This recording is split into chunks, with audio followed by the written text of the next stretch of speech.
शिया territory में अचानक एक ईविल ब्लैक ड्रैगन घुस आया, लेकिन 3 मिनट के अंदर ही मुझे बॉर्डर डिफेंस सिस्टम ने डिटेक्ट कर लिया और साथ ही 2 न्यूक्लियर बॉम्ब्स ने मुझे टारगेट पे लॉक कर लिया। लेकिन जब वो लॉन्च होने ही वाले थे, तब मैंने अपने दोनों हाथ ऊपर उठाए और सरेंडर का पोज बनाते हुए ह्यूमन लैंग्वेज में बोला, लीडर प्लीज अटैक मत करना, मैं अपना ही आदमी हूँ। उसके बाद मैंने ना सिर्फ अपनी ह्यूमन फॉर्म का नाम बताया, बल्कि अपना आईडी कार्ड नंबर और होम एड्रेस भी बिल्कुल क्लियर बता दिया। असल में कुछ ही टाइम पहले मैं एक डिफरेंट वर्ल्ड में रीइंकार्नेट हुआ था और एक ब्लैक ड्रैगन बन गया था। स्टार्टिंग में मैं बहुत एक्साइटेड था, मुझे लगा कि अब मैं लाइफ के पीक पे पहुंच जाऊंगा। लेकिन कुछ ही टाइम बाद सब कुछ बदलने लगा। मुझे अपनी पुरानी बॉडी की कोई मेमोरीज इनहेरिट नहीं हुई थी और ना ही मैंने कोई इनहेरिटेड टैलेंट अवेकन किया था। लाइफ फॉर्म में इस अचानक हुए चेंज ने मेरी आंखों के आगे अंधेरा ला दिया। मुझे कोई भी कॉमन चीज नहीं आती थी और ना ही मैं ड्रैगन की फाइटिंग स्किल्स जानता था। यहाँ तक कि फ्लाइट एबिलिटी भी मैंने बहुत टाइम तक एक्सपेरिमेंट करने के बाद ही सीखी। इन सब चीजों ने इस डिफरेंट वर्ल्ड में मेरी हालत बहुत ही मिजरेबल बना दी थी। बहुत बार मुझे हाइनाज और वल्चर्स की तरह स्नीकी बनना पड़ता था और दूसरे प्रेडेटर्स के शिकार को चुराना पड़ता था। लेकिन ये भी मेरे लिए ऊंट के मुंह में जीरा जैसा ही था। आखिर 160 टन के जायंट ड्रैगन को अपना पेट भरने के लिए एक बार में कई टन्स मीट खाना पड़ता है। तो ऐसी मुश्किल कंडीशंस में मैंने सोचा कि क्यों ना अपने जैसे दूसरे ड्रैगन्स को ढूंढकर उनके साथ रहा जाए, चाहे इसके लिए मुझे उनका फॉलोअर ही क्यों ना बनना पड़े। लेकिन सैड बात यह थी कि लैंग्वेज बैरियर की वजह से चाहे वो जायंट ड्रैगन्स हो या ह्यूमंस, वो मुझे देखते ही डायरेक्टली जानलेवा अटैक कर देते थे, बिना मुझे एक्सप्लेन करने का कोई चांस दिए। इस तरह बार बार रिजेक्ट होने पर मैं पूरी तरह से होपलेस हो गया। फिर एक दिन इन ऊबड़ खाबड़ पहाड़ी रास्तों पर अचानक एक मर्चेंट कैरावान आया। वो लोग असल में कई 100 मील दूर सोमन किंगडम के रहने वाले थे, जो अभी किसी मिस्टीरियस कंट्री के साथ डील कंप्लीट करके सामान को अपने देश वापस बेचने के लिए ले जा रहे थे। और मैं यही सोच रहा था कि जब वो लोग पास आएंगे तब मैं बाहर कूदकर 1-2 घोड़े खा जाऊंगा। लेकिन मैं खुद पर कंट्रोल नहीं रख पाया। मेरा ड्रैगन ऑरा 1000 मीटर दूर से ही डिटेक्ट हो गया। मजबूरी में मुझे आगे आना पड़ा और सबके सामने मैंने डायरेक्टली एक घोड़े पर हमला कर दिया। लेकिन जब मैं उसे मजे से खाने ही वाला था, तभी अचानक मेरी नजर पलटी हुई गाड़ी से गिरे हुए नायलॉन बैग्स पर पड़ी, जिन पर बड़े बड़े अक्षरों में शिया के वर्ड्स लिखे हुए थे। उस पर लिखा था आयोडाइज्ड रिफाइंड सॉल्ट। मैंने अपनी सांस रोक ली, मेरी आंखें फटी की फटी रह गईं। मुझे अपनी आंखों पर यकीन नहीं हो रहा था कि ये सब सच है। और फिर न जाने कैसे मेरी आंखें नम हो गईं। एक फियर्स ड्रैगन आसानी से आंसू नहीं बहाता जब तक कि उसका दिल सच में ना टूटा हो। किसी को नहीं पता था कि इन पिछले 6 महीनों में मैंने कैसे सर्वाइव किया था। कभी भूख की वजह से मुझे मिट्टी खानी पड़ती थी, कभी कंफ्यूजन में दिन रात नींद नहीं आती थी, कभी अकेलेपन और होम सिकनेस की वजह से मैं अक्सर आसमान की तरफ देखकर खुद से बातें करता था। न जाने कितनी बार मैं हेल्पलेस होकर गुस्से में पहाड़ की चोटी पर खड़े होकर जोर से चिल्लाता था। लेकिन अब ये सब खत्म हो गया था और मुझ कंफ्यूज ड्रैगन को वापस एक डायरेक्शन मिल गई थी। तुम लोगों को ये सब चीजें कहां से मिली? उस आदमी ने हकलाते हुए शिया लैंग्वेज में जवाब दिया, ये सब चीजें हम मिस्टीरियस शिया देश से ट्रेड करके लाए हैं। तो इसका मतलब शिया भी इस वर्ल्ड में आ गया है। ग्रेट, वो किस डायरेक्शन में है? छोड़ो, तुम सीधा मुझे वहां लेकर चलो। रास्ते में थोड़ी बातचीत के बाद मुझे पता चला कि इस मिडिल एज्ड आदमी का नाम हु के है। वो एक प्रोफेशनल मर्चेंट है और उसने शिया के साथ कई बार ट्रेड किया है। उसकी बातों के मुताबिक शिया एक बेहद मिस्टीरियस कंट्री है, जो करीब 6 महीने पहले अचानक इस वर्ल्ड में अपीयर हुआ था। वेट, वीडियो शुरू करने से पहले थोड़ा बात कर लेते हैं। तो आप लोगों का बहुत बहुत शुक्रिया जिन्होंने मेरे चैनल को सपोर्ट किया है, क्योंकि बस कुछ ही महीना हुआ है हमारे चैनल को खोले हुए और उसके अंदर ही हमें बहुत सारा प्यार आप लोगों से मिला है। तो आप लोगों को पता ही होगा कि हम हमारे चैनल में 2 तरह के स्टोरी रिकैप्स अपलोड करते हैं। एक है जनरल मानहवा रिकैप और दूसरा है हमारा एनिमेटेड स्टोरी रिकैप। तो आप लोगों में से बहुत सारे लोगों का रिक्वेस्ट मैंने देखा है, पर्टिकुलरली एनिमेटेड स्टोरी रिकैप्स को लेकर। लेकिन आप लोगों को मैं बताना चाहता हूँ कि मानहवा रिकैप्स के कंपैरिजन में एनिमेटेड स्टोरी रिकैप्स बनाने में थोड़ा ज़्यादा मेहनत लगती है। तो इसीलिए हम पीरियोडिकली ही अपलोड करेंगे, दोनों चीज़ें ही अपलोड करेंगे हमारे चैनल पर। और मानहवा रिकैप्स में बहुत सारे लोग पार्ट 2 का इंतज़ार करते हैं, लेकिन हम पार्ट 2 एक्चुअली अपलोड करते हैं, लेकिन हम पार्ट 1 को डिलीट कर देते हैं क्योंकि यूट्यूब की पॉलिसी है। उसकी वजह से हम 2 पार्ट्स को एक साथ यूट्यूब में अवेलेबल नहीं रख सकते। एनीवे, आप लोग बस ऐसे ही सपोर्ट और प्यार हमें दिखाते रहिएगा। सो बिना वक्त गवाए चलिए कंटिन्यू रखते हैं आज का स्टोरी।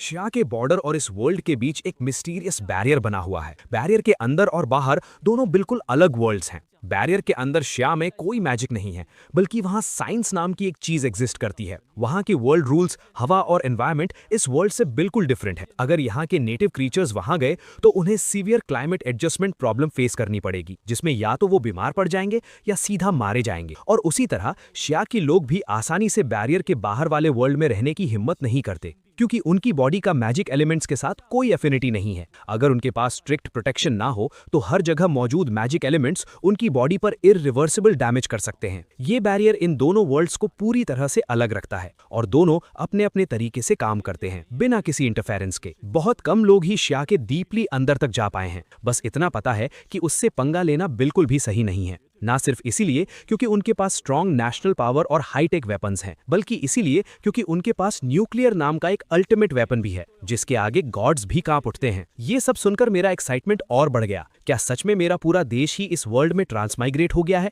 इसका मतलब मेरे पेरेंट्स भी यही हैं। ये सोचते ही मैंने अपने विंग्स को और तेजी से फड़फड़ाना शुरू कर दिया। आखिरकार कई घंटों तक उड़ने के बाद मुझे जमीन से ऊपर उठती हुई एक मैसिव बैरियर ब्रिज दिखाई दी। जैसे ही मैं उसके अंदर एंटर हुआ, मुझे बिल्कुल भी कंफर्टेबल फील नहीं हो रहा था। मुझे सांस लेने में प्रॉब्लम हो रही थी, चक्कर आ रहे थे और अजीब सी घबराहट हो रही थी। मेरी बॉडी की कंडीशन मुझे बता रही थी कि यहाँ का एनवायरनमेंट जायंट ड्रैगन्स के सर्वाइव करने के लिए बिल्कुल भी सूटेबल नहीं है। लेकिन अब मैं यहाँ तक आ चुका था तो बिना अपनी कंट्री से कांटेक्ट किए वापस जाना मुझे बिल्कुल मंजूर नहीं था। इसीलिए मैंने और अंदर की तरफ उड़ना कंटिन्यू रखा। कुछ ही देर में कुछ फाइटर जेट्स तेजी से उड़ते हुए आए और अगले ही पल 2 मिसाइल्स शूट होकर मेरे बिल्कुल सामने आकर फटी। हालांकि उन्होंने मुझे डायरेक्टली हिट नहीं किया था, लेकिन उनका इशारा बिल्कुल साफ था कि वो मुझे आगे नहीं बढ़ने देना चाहते थे। तभी वहां खुले हुए दरवाजे के साथ एक हेलीकॉप्टर उड़कर आया। उसके अंदर बैठे एक मिलिट्री ऑफिसर ने मेगाफोन पर चिल्लाते हुए कहा, मिस्टर ड्रैगन, क्योंकि आपने इलीगल तरीके से हमारी कंट्री में एंट्री की है, प्लीज तुरंत आगे आकर इन्वेस्टिगेशन के लिए सरेंडर कर दें और फालतू का रेजिस्टेंस ना दिखाएं। Please relax. शाह एक सिविलाइज्ड और सेंसिबल देश है। जब तक आप इन्वेस्टिगेशन में कोऑपरेट करेंगे, हम पूरी तरह से आपकी सेफ्टी और लीगल राइट्स की गारंटी लेंगे, वरना अपने एक्शंस के कॉन्सिक्वेंसेस झेलने के लिए तैयार रहें। उस ऑफिसर को इस बात से कोई मतलब नहीं था कि मुझे उसकी लैंग्वेज समझ आ रही है या नहीं।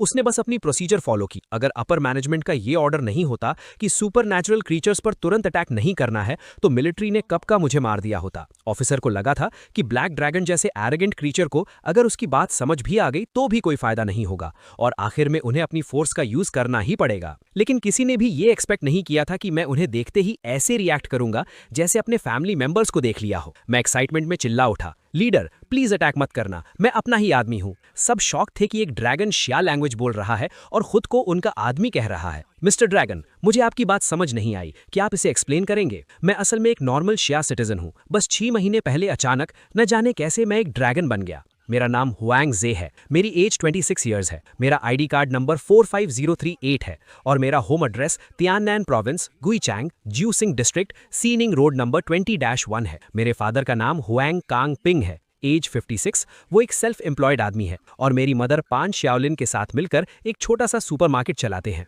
ये सुनकर वो ऑफिसर पूरी तरह से शॉक में चला गया। आपको पता होना चाहिए कि उस बैरियर और शिया की सीक्रेट सिक्योरिटी की वजह से बैरियर के बाहर के इंटेलिजेंट क्रीचर्स को शिया के बारे में बहुत कम नॉलेज थी। इतनी परफेक्ट कहानी बनाना किसी के लिए भी आसान नहीं था। मिस्टर हुआंग जे, राइट? आप प्लीज शांत रहें, मैं अभी किसी को ये डिटेल्स वेरीफाई करने के लिए भेजता हूँ। अगर आपकी बात सच निकली तो आपको कोई प्रॉब्लम नहीं होगी, लेकिन अभी आपकी सेफ्टी के लिए प्लीज जल्दी से बैरियर के बाहर उड़कर चले जाएं। लेकिन लीडर, मैं उड़ नहीं पा रहा हूँ, क्या आप मुझे थोड़ा खाना दे सकते हैं?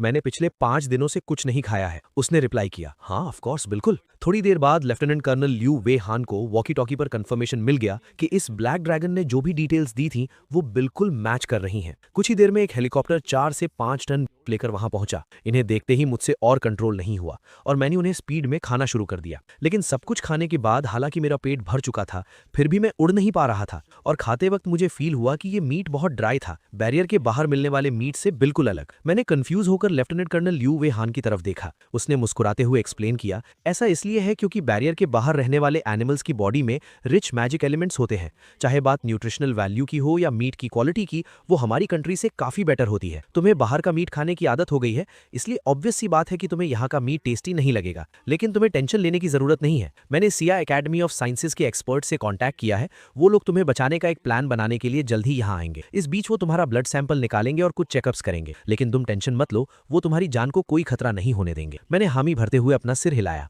आखिर सिया आते वक्त मैं एक गिनी पिग बनने के लिए पूरी तरह तैयार था। और वैसे भी जायंट ड्रैगन्स की वाइटैलिटी बहुत स्ट्रांग होती है, यहाँ तक कि अगर मेरी बॉडी को काट भी दिया जाए तो भी वो पूरी तरह से हील हो सकती है। और मेनली मैं ये देखना चाहता था कि मेरे दिल, लिवर, स्प्लीन, लंग्स और किडनीज अब कैसे दिखते हैं। कुछ घंटों बाद सिया एकेडमी ऑफ साइंसेज के रिसर्चर्स वहां आ गए। उन्होंने सबसे पहले मेरा ब्लड टेस्ट किया और फिर एक छोटा सा रोबोट मेरी बॉडी के अंदर डाल दिया, एक कैप्सूल एंडोस्कोप की तरह। उन्होंने कहा कि इससे उन्हें मेरे ऑर्गन्स और बोन स्ट्रक्चर का एक बेसिक आइडिया मिल जाएगा और आखिर में वो रोबोट डाइजेशन के बाद बाहर निकल आएगा, जिससे मेरी बॉडी को कोई हार्म नहीं होगा। लेकिन चेकअप के टाइम मैंने गलती से उस रोबोट को अपने पेट में पूरी तरह डाइजेस्ट कर लिया। वो मुझे खाने में न सिर्फ काफी टेस्टी लगा, बल्कि मैं क्लियरली फील कर पा रहा था कि इस चीज की मेरी बॉडी के लिए काफी ज्यादा न्यूट्रिशनल वैल्यू थी। मैं सोच रहा था कि काश वो लोग ऐसे और रोबोट्स लेकर आएं। तुम लोगों के पास अभी और ऐसे रोबोट्स बचे हैं क्या? मेरी इस अजीब रिक्वेस्ट को सुनकर हेड रिसर्चर डिंग शुएन तुरंत समझ गया कि जरूर उस रोबोट के अंदर कोई ऐसा मटेरियल था जिसकी जायंट ड्रैगन की बॉडी को सख्त जरूरत है। लेकिन जब वो बाकी लोगों को और रोबोट्स ढूंढकर लाने का ऑर्डर देने ही वाला था, तभी अचानक बगल से एक आवाज आई, एकेडमिशियन डिंग, मुझे नहीं लगता कि हमें इतनी मेहनत करनी चाहिए, हम बैटरीज के थ्रू भी ट्राई कर सकते हैं। ये उनकी टीम का एक रिसर्चर श्यायू बोल रहा था। श्यायू पहला इंसान था जिसने डिस्कवर किया था कि सुपर नेचुरल क्रीचर्स को इलेक्ट्रिक एनर्जी के थ्रू चार्ज किया जा सकता है। असल में करीब 5 महीने पहले सिया ने इलीगली एंटर करते हुए एक एंजल ऑफ लाइट को पकड़ा था। उस वक्त लंबे टाइम तक मैजिक की कमी के कारण वो गहरे कोमा में चला गया था। पास के मिलिट्री हॉस्पिटल ने तुरंत उसे बचाने की कोशिश की, लेकिन ऐसे सुपर नेचुरल क्रीचर्स के बारे में ज्यादा नॉलेज ना होने की वजह से उनके सारे मेडिकल ट्रीटमेंट्स उस पर बेअसर थे। सिर्फ डिफिब्रिलेटर यूज करते टाइम एंजल की हार्ट रेट में थोड़ा रिएक्शन दिखा था। शियायू ने गेस किया था कि एंजल शायद सस्पेंडेड एनिमेशन जैसे किसी स्टैंड बाय मोड में चला गया था और उसकी हार्ट रेट में चेंज उसी डिफिब्रिलेटर से प्रोड्यूस होने वाली स्ट्रॉन्ग इलेक्ट्रिकल एनर्जी का रिएक्शन था। बस पावर उतनी स्ट्रॉन्ग नहीं थी, इसलिए वो उठ नहीं पाया। उस टाइम उसने पावर और बढ़ाने का सजेशन दिया था। बाद में बाकी रिसर्चर्स ने शियायू का सजेशन मान लिया और उन्होंने एंजल के हार्ट पर कई बार डिफिब्रिलेटर से इलेक्ट्रिक शॉक्स दिए। आखिरकार 2 लाख वोल्ट्स के हाई वोल्टेज इलेक्ट्रिक शॉक ने एंजल को सक्सेसफुली होश में ला दिया था। ये सुनकर मैं बिल्कुल स्पीचलेस हो गया। एक एंजल मिथोलॉजिकल लेजेंड्स का क्रीचर है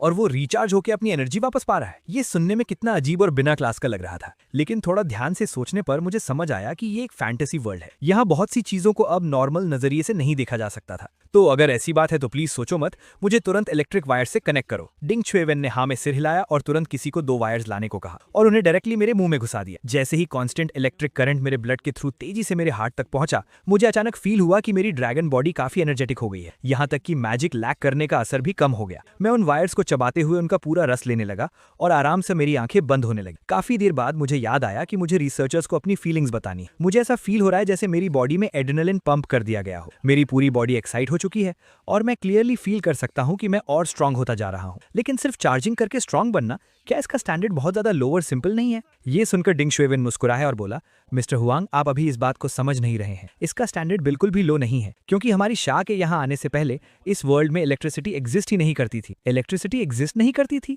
क्या तुम्हारा मतलब ये है कि इस वर्ल्ड की टेक्नोलॉजी इतनी बैकवर्ड है कि इन्होंने अब तक इलेक्ट्रिसिटी यूज करना ही डेवलप नहीं किया था? उसने ना में सिर हिलाया और कहा, जब मैंने कहा कि इस वर्ल्ड में इलेक्ट्रिसिटी एग्जिस्ट नहीं करती, तो मेरा मतलब था कि वहां सच में इलेक्ट्रिसिटी है ही नहीं। तुम चाहे कोई भी मेथड लगा लो, यहाँ इलेक्ट्रिसिटी जनरेट करना इम्पॉसिबल है, क्योंकि बैरियर के बाहर के नेचुरल वर्ल्ड में फ्री इलेक्ट्रॉन्स जैसी कोई चीज एग्जिस्ट ही नहीं करती, इसलिए वहां करंट पैदा करना पॉसिबल ही नहीं है। हाँ, उनके पास लाइटनिंग और मैजिक स्पेल से बनी हुई नेचुरल लाइटनिंग जैसे ऑप्शन जरूर हैं। क्या फ्री इलेक्ट्रॉन्स नहीं है? ये कैसे हो सकता है? मिस्टर हुआंग, बैरियर के बाहर की वर्ल्ड हमारी इमेजिनेशन से कहीं ज्यादा कॉम्प्लेक्स है। ऐसा लगता है कि आप अभी तक नहीं जानते कि बाहर के वर्ल्ड का माइक्रोस्कोपिक डोमेन पूरी तरह से एक घनी मिस्ट में लॉक हो चुका है। आसमान में सूरज, चांद और तारे अब वो नॉर्मल सेलेस्टियल बॉडीज नहीं रहे जिन्हें हम जानते थे, बल्कि वो कॉम्प्लेक्स एनर्जी मासेस हैं। अब तक हमें जो इन्फॉर्मेशन मिली है उसके मुताबिक बाहर का वर्ल्ड बिल्कुल एक हाईली ऑप्रेस्ड पास्चर फील्ड जैसा है। वो सो कॉल्ड गॉड्स ही इस पास्चर फील्ड के ओनर हैं और सारे इंटेलिजेंट क्रीचर्स बस उनके गुलामों जैसे हैं। वो अपने हर्ट को इजीली कंट्रोल और मैनेज करने के लिए कभी नहीं चाहते कि उनकी भेड़ें ज्यादा कुछ जाने या बहुत ज्यादा स्मार्ट हो जाएं। तो ऐसी बात है। इस हिसाब से देखा जाए तो ये चार्जिंग वाला चीट सिर्फ हमारे शादेश के पास ही है ना? हाँ, ये सच है। लेकिन मिस्टर हुआंग, इलेक्ट्रिकल एनर्जी आप जैसे सुपर नेचुरल क्रीचर्स के लिए उतनी भी मैजिकल नहीं है जितना आप सोच रहे हैं। उस एंजल के केस में हमने जो सीखा था उससे हमें पता चला कि इलेक्ट्रिक एनर्जी एक्चुअली किसी सुपर नेचुरल क्रीचर की स्ट्रेंथ को बहुत ज्यादा नहीं बढ़ाती है। ये एक डायरेक्ट और हाईली एफिशिएंट एनर्जी रिस्टोर करने का तरीका है। असल में अभी तुम स्ट्रांग नहीं हो रहे हो, बल्कि लंबे टाइम तक एनर्जी ना मिलने की वजह से तुम्हारे कई ऑर्गन्स का फंक्शन ठीक से काम नहीं कर रहा था। इलेक्ट्रिसिटी बस तुम्हारे उन वीक और सोए हुए ऑर्गन्स को फिर से रीएक्टिवेट कर रही है ताकि तुम्हारी बॉडी धीरे धीरे अपने पीक कंडीशन में वापस आ सके। मिस्टर हुआंग, अभी काफी देर हो चुकी है, तो क्या आप हमारे साथ रिसर्च रूम में चलना पसंद करेंगे? वहां हमारे पास आपको चार्ज करने के लिए काफी बेटर इक्विपमेंट्स मौजूद हैं। अगले दिन बेलोंग हॉ मिलिट्री डिस्ट्रिक्ट के एक रिसेप्शन रूम में। तुम क्या कह रहे हो? मेरा बेटा एक जायंट ड्रैगन बन गया है। फोन पर बात करने के कुछ ही देर बाद लोकल लीडर्स खुद हुआंग कांगपिंग कपल के घर उनसे मिलने चले गए थे। उन्होंने बताया कि उनका बेटा एक सीक्रेट मिशन पर काम कर रहा है, इसलिए उसका अभी वापस आना पॉसिबल नहीं है। उसके बाद बीलोंग है मिलिट्री डिस्ट्रिक्ट ने उन्हें इनवाइट किया कि वो आकर उनसे मिले, क्योंकि काम की वजह से कॉमरेड हुआंगजे आजकल काफी मेंटल स्ट्रेस में है और उसे अपने पेरेंट्स की जरूरत है। ये सुनकर हस्बैंड और वाइफ कहाँ चैन से बैठने वाले थे। वो हजारों मील का सफर तय करके बीलोंग है सिटी पहुंच गए, लेकिन उन्होंने ये बिल्कुल नहीं सोचा था कि यहाँ आकर उन्हें ऐसी अजीब न्यूज सुनने को मिलेगी। अभी हमारे पास ये कंफर्म करने का कोई 100% सॉलिड तरीका नहीं है कि ये ड्रैगन आपका ही बेटा है, इसलिए हमने आप दोनों को यहाँ बुलाया है ताकि आप खुद देखकर इसे कंफर्म कर सकें। ये कहते हुए उसने दीवार पर लगे प्रोजेक्टर को ऑन किया और उस ब्लैक ड्रैगन की पिछले 2 दिन की फुटेज प्ले कर दी। वांग कांगपिंग और उनकी वाइफ पूरे ध्यान से उस फुटेज को देखने लगे। पता है, ये सच में लग तो वही रहा है। भले ही हमारा बेटा किसी दूसरे क्रीचर में बदल गया है, लेकिन उसकी ये कावर्डली और लेजी वाइब, ये 100% पक्का हमारा ही बेवकूफ बेटा है। लेफ्टिनेंट कर्नल लिू, हम अपने बेटे हुआंगजे से कब मिल सकते हैं? सिर्फ वीडियो पर देखना शायद पूरी तरह एक्यूरेट ना हो, बेहतर होगा अगर हम पास जाकर खुद उससे बात करें। हुआंगजे भी कब से आपसे मिलना चाहता है। चलो ठीक है, हम अभी उसके पास चलते हैं। थोड़ी ही देर में लिू वे हान उन दोनों को उस जगह ले गया जहां मुझे चार्ज किया जा रहा था। जैसे ही स्टाफ मेंबर्स ने मेरी बॉडी से कनेक्टेड पावर सप्लाई को कट किया, मैं तुरंत होश में आ गया। अपने पेरेंट्स को देखकर मैं भागकर उन्हें कस के गले लगाने ही वाला था, तभी लिू वे हान ने जल्दी से अपना हाथ हिलाकर मुझे रुकने का इशारा किया। तब जाकर मुझे रियलाइज हुआ कि मैं अब पहले जैसा नहीं रहा। अगर एक 170 टन का बड़ा बच्चा उन्हें गले लगाता तो वहां मौजूद सभी लोग पिचक कर मर जाते। क्या तुम सच में मेरे बेटे हो? हाँ डैड, ऑफ कोर्स, मैं सच में हुआंगजे हूँ। हुआंगजे का ब्लड टाइप क्या है? O positive. हुआंगजे को कौन सा फ्रूट सबसे कम पसंद है? ड्यूरियन। 2002 की गर्मी की छुट्टियों में मंदिर के मेले में जाते वक्त ऐसी कौन सी चीज थी जो हुआंगजे को सबसे ज्यादा याद है? मैं गुम हो गया था, नहीं बल्कि आप लोग मुझे भूल गए थे। उस टाइम मैं रो रहा था और मैंने आपकी कार के पीछे 100 मीटर तक दौड़ लगाई थी, लेकिन आप दोनों ने कोई रिएक्शन नहीं दिया। बाद में आपने मुझे रिश्वत के तौर पर 50 पैसे दिए थे ताकि मैं गुस्सा ना करूं। तो क्या कभी हुआंगजे की कोई गर्लफ्रेंड थी? डैड, क्या मेरी कोई इज्जत नहीं है? सही कहा लेफ्टिनेंट कर्नल लिू, ये हमारा ही बेवकूफ बेटा है। ये सुनकर लिू वेहान बेहद खुश हो गया। पेरेंट्स की कंफर्मेशन मिलते ही अब ये बात बिल्कुल कंफर्म हो गई थी। उसके बाद हमारी फैमिली ने खुशी खुशी करीब 2 घंटे तक बात की। रात के 11 बजे तक हुआंग कांगपिंग कपल को थोड़ी थकान फील होने लगी थी। पास के गेस्ट हाउस में आकर वो बस आराम करने ही वाले थे, तभी अचानक लिू वेहान उनके दरवाजे पर आया। मुझे माफ करना मिसेस पैन, हमारे टेक डिपार्टमेंट ने नोटिस किया कि आपने वीचैट मोमेंट्स पर एक पोस्ट अपलोड की है जिसमें आपने अपने बेटे के ड्रैगन बन जाने की बात कही है और प्रूफ के तौर पर एक फोटो भी ऐड की है। क्या ऐसी कोई बात है? मुझे माफ कर दो, मेरी मेमोरी भी ना बस। ये केस तो एक टॉप सीक्रेट मिलिट्री मामला है जिसकी न्यूज़ बाहर नहीं जानी चाहिए। क्या अभी से डिलीट करने का टाइम है? हमारे टेक डिपार्टमेंट ने तुरंत आपकी पोस्ट ब्लॉक करके डिलीट कर दी थी, जिससे सोसाइटी में इसका कोई इफेक्ट नहीं हुआ। मैं मेनली मिस्टर हुआंगजे की आइडेंटिटी इशू के बारे में आप दोनों से बात करने आया था। उसके ड्रैगन बन जाने का सीक्रेट दुनिया से छिपा कर रखा जाएगा। वो शिया में एक नेचुरलाइज्ड जायंट ड्रैगन के रूप में ऐड होगा ताकि फ्यूचर में कई सारी प्रॉब्लम्स और डेंजर से बचा जा सके। हमने इस बारे में हुआंगजे से भी बात कर ली है और वो इस प्लान को सपोर्ट करता है। इसलिए ड्रैगन की फॉर्म में अब वो अपना नाम हुआंगजे यूज नहीं कर पाएगा। उसका नया नाम होगा डायस, जो नॉर्थ से आया एक टेरिफाइंग जायंट ड्रैगन होगा और नेचुरली वो आप दोनों को नहीं पहचानता। इसलिए फ्यूचर में किसी भी पब्लिक प्लेस पर मुझे उम्मीद है कि आप लोग उससे डिस्टेंस मेंटेन रखेंगे। पब्लिक के सामने प्लीज उससे चिपकने या उसे बेटा कहकर बुलाने की गलती मत करना। हुआंग कांगपिंग को लगा कि उसके बेटे के साथ थोड़ी नाइंसाफी हो रही है, लेकिन उसे रियलाइज हुआ कि लियू वीहान की बात वैलिड है। साथ ही लियू वीहान ने कहा कि वो उन्हें इसका कॉम्पनसेशन भी देंगे, इसलिए उन दोनों ने खुशी से ये बात मान ली। दूसरी तरफ बेलोंग है मिलिट्री डिस्ट्रिक्ट के रिसर्च इंस्टीट्यूट में डिंग शुएवेन अपनी टीम के साथ इस ब्लैक ड्रैगन के ब्लड पर रिसर्च कर रहा था, लेकिन अपनी प्रेजेंट एबिलिटीज और कंडीशंस की वजह से वो अभी तक ड्रैगन ब्लड के बारे में कुछ भी पता लगाने में फेल थे। इसलिए किसी ने सजेस्ट किया कि हम बॉर्डर के बाहर इसका इलाज क्यों नहीं ढूंढते। मैंने सुना है कि कुछ ओल्ड फैमिलीज और एल्केमिस्ट्स को ड्रैगन ब्लड से पोषण बनाने का सीक्रेट पता है। एक नॉर्मल आदमी भी उसे पीकर आसानी से ड्रैगन ब्लड लाइन पाकर एक स्ट्रॉन्ग ड्रैगन वॉरियर बन सकता है। एक इंसिडेंट तभी हुआ जब अचानक साउथ वेस्ट बॉर्डर पर एक अडल्ट रेड ड्रैगन हमारी कंट्री के कुछ क्रिमिनल्स को अपना ड्रैगन ब्लड बेचने आया। शायद हम एक बेट सेट करके उसे ट्रैप कर सकते हैं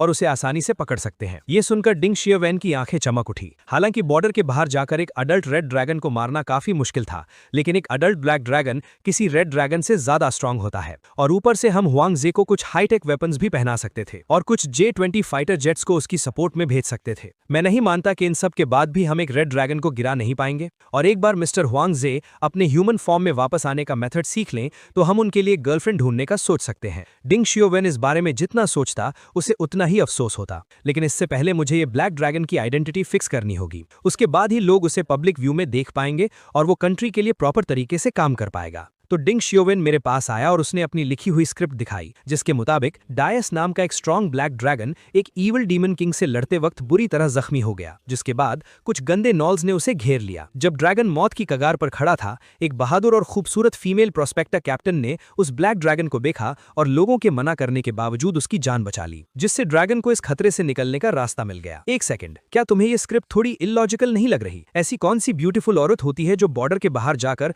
प्रोस्पेक्टा कैप्टन का काम करेगी? और कोइंसिडेंस की बात यह है कि उसे मरते हुए ड्रैगन की बॉडी मिलती है जो सिंपैथी से भर जाती है और ड्रैगन की जान बचा लेती है। अगर प्लॉट ऐसे ही आगे बढ़ता रहा तो इसमें थोड़े रोमांस एलिमेंट्स और ऐड होंगे ना। मुझ जैसा एक ब्लैक ड्रैगन आगे चलकर उस फीमेल कैप्टन से प्यार करने लगता है और उसका दिल जीतने के लिए हमेशा उसके पास रहने की कोशिश करता है, और इसीलिए वो खुशी खुशी जिया की सिटीजनशिप लेने के लिए अग्री हो जाता है। हालांकि ये प्लॉट थोड़ा पुराना हो चुका है, लेकिन इसमें सेंस है और लोगों को बात करने का टॉपिक भी मिल जाएगा। ये कहानी कॉमन लोगों को सुनने में ज्यादा मजेदार लगेगी। सिर्फ उस नेचुरलाइज्ड ड्रैगन पर जिया का सन इन लॉ का टैग लगाने से पब्लिक के दिलों में तुम्हारे लिए प्यार बढ़ने लगेगा। ये तुम्हारे इस आइडेंटिटी के साथ फ्यूचर में काम करने के लिए बहुत फायदेमंद साबित होगा। ये बात तो सेंस बनाती है। ठीक है, लेकिन मेरी एक्टिंग स्किल्स बहुत लिमिटेड है, तो कुछ गड़बड़ होने पर मुझे ब्लेम मत करना। आपके समझने और हमारे साथ कोऑपरेट करने के लिए बहुत बहुत शुक्रिया। मिस्टर हुआंग, आप फिक्र मत कीजिए, इसमें ज्यादा एक्टिंग स्किल्स नहीं लगेंगे। आपको सिर्फ कूल और डोमिनेटिंग एक्ट करना है और बाकी सब आप हम पर छोड़ दें। लेकिन फीमेल लीड कौन सी होनी चाहिए, इस बात का डिसीजन शायद आपको खुद लेना होगा। मुझे क्यों लग रहा है कि तुम मेरे लिए किसी ब्लाइंड डेट का अरेंजमेंट कर रहे हो? डिंग शू वैन कुछ देर तक कंप्लीटली चुप हो गया। उसके बाद उसने रिप्लाई किया,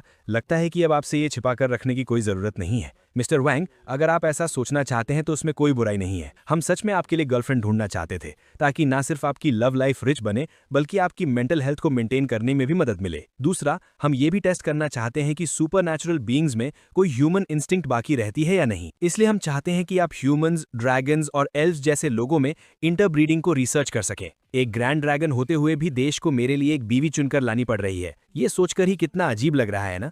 मुझे लगता है कि हमें इस बारे में डिटेल से बात करनी चाहिए, क्योंकि अभी तो मैंने दोबारा एक ह्यूमन में बदलने की एबिलिटी मास्टर नहीं की है। एक 100 टन का ड्रैगन बनकर किसी औरत से प्यार करना कितना ऑकवर्ड होगा ना। मिस्टर वांग, आपको उसके बारे में टेंशन लेने की जरूरत नहीं है। दरअसल हम पहले से ही एक मेथड ढूंढ चुके हैं जिसकी मदद से आप दोबारा इंसान बन सकते हैं। सच में, अभी हाल ही में एक रेड ड्रैगन ने हमारी कंट्री के कुछ क्रिमिनल्स को अपना ब्लड बेचने का सोचा है। वो अभी भी इंसानों में चेंज होने की टेक्निक रखता है। उसने ह्यूमंस के फॉर्म का यूज करके बायर्स के साथ काफी बार डील की थी। फिर अब इतना इंतजार किस चीज का कर रहे हैं? चलो जाकर उस ड्रैगन से वो मेथड मांगते हैं। बात यह है मिस्टर वैंग कि हमारा प्लान इस ड्रैगन से डायरेक्ट मेथड मांगना नहीं था, बल्कि फोर्स का यूज करके इस अडल्ट रेड ड्रैगन को एज अ हॉस्टेज पकड़ना था। ऐसा नहीं है कि हम काफी क्रूअल हैं, बल्कि ये रेड ड्रैगन असल में बहुत खतरनाक और शातिर दिमाग का है। ये बॉर्डर के बाहर के व्यापारियों को जबरदस्ती परेशान करके उनसे सेफ ट्रैवलिंग के नाम पर ह्यूज प्रोटेक्शन फीस कलेक्ट करता है।